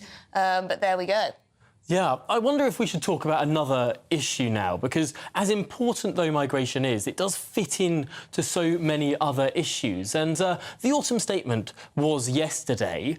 The OBR did have some things to say about migration, but more widely, this issue of tax and spend. We have the Chancellor claiming he's delivered the biggest tax cut in the history of the United Kingdom. And you have the opposition saying that the tax burden is actually rising. Atul, who's telling the truth? I think if we look at it from the perspective of the general public, they may not understand. Very few people understand the nuance, and I certainly. I'm really sorry to interrupt you. We have some breaking news that we must go to now. Let's have a look at that breaking news. It's Mark White for us, I believe. Yes, reports coming in of a stabbing in Dublin. It's happened in the city centre near Parnell Square East and involving, we understand, some school children. We're getting reports that at least 3 school children have been taken to hospital for treatment. A man is also being treated at the scene. This coming from the Irish media, including RTE, the national broadcaster. They're reporting this incident. It happened only just about 45 minutes ago. That area in central Dublin has been sealed off as the police deal with this unfolding incident.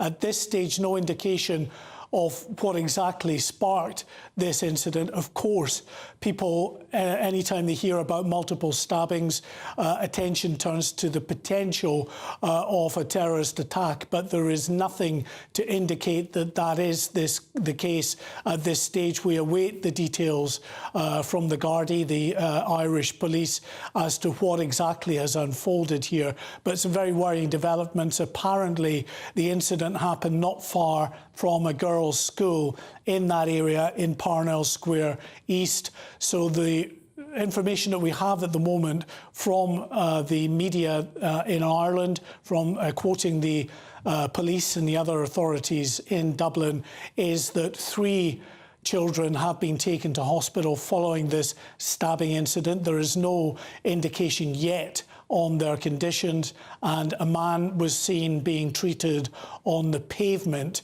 around the scene of this stabbing incident by paramedics and police officers.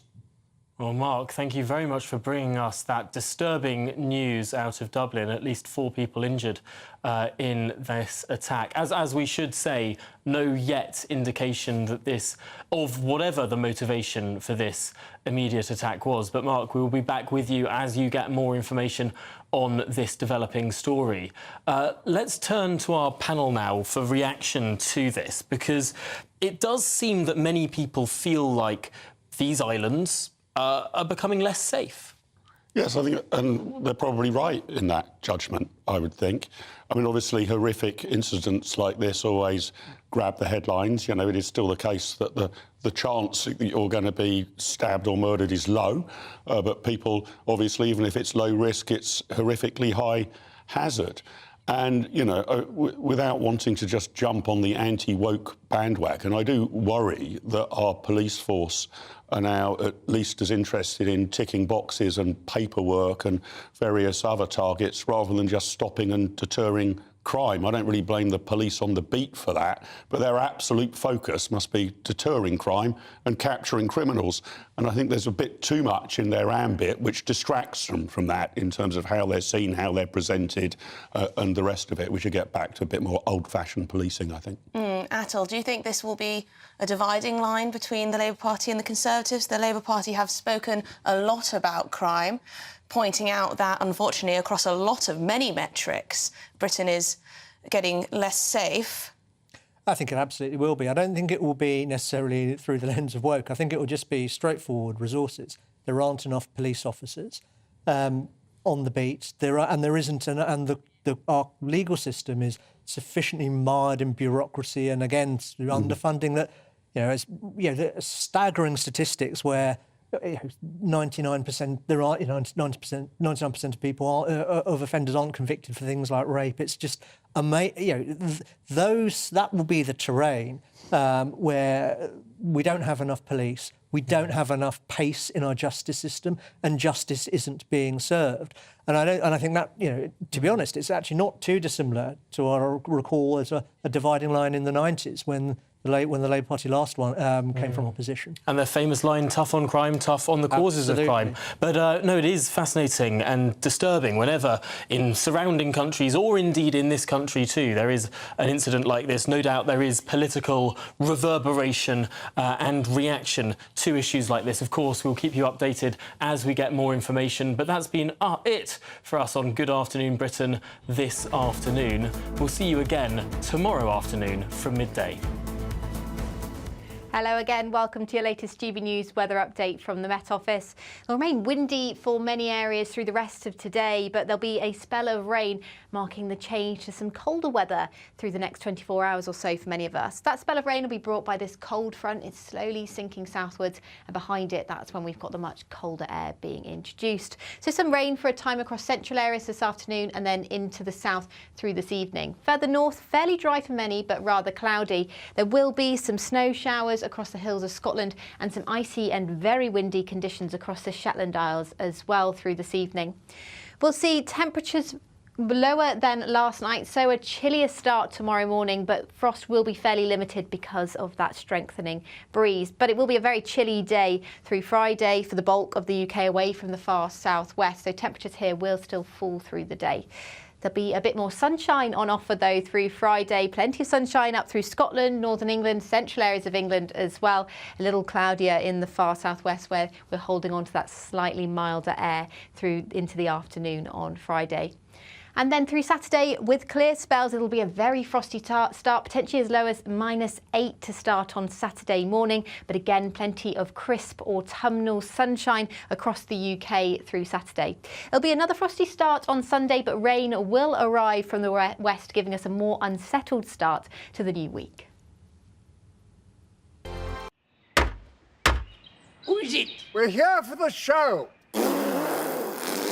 Welcome to the Dinosaur Hour with me, John Cleese.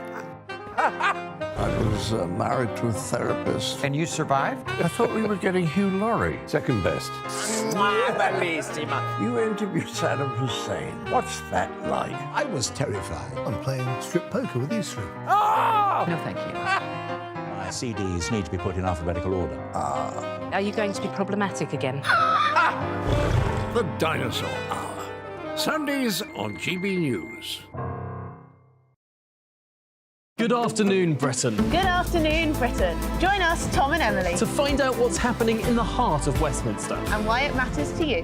Weekdays from midday, we bring you the most compelling stories from across the United Kingdom. And from your doorstep to our inbox. That's right, we want to hear from you. GB News, Britain's news channel. I think the most exciting bit for me is talking to people. People who I think are ignored often by the major news channels. We're going to give news they want to hear. There's a voice there that needs to be heard. I think there's a chance here for a diversity of opinion to be expressed, which you don't find elsewhere. It's really exciting. We don't hold back. We're free to say how decisions that are taken here affect us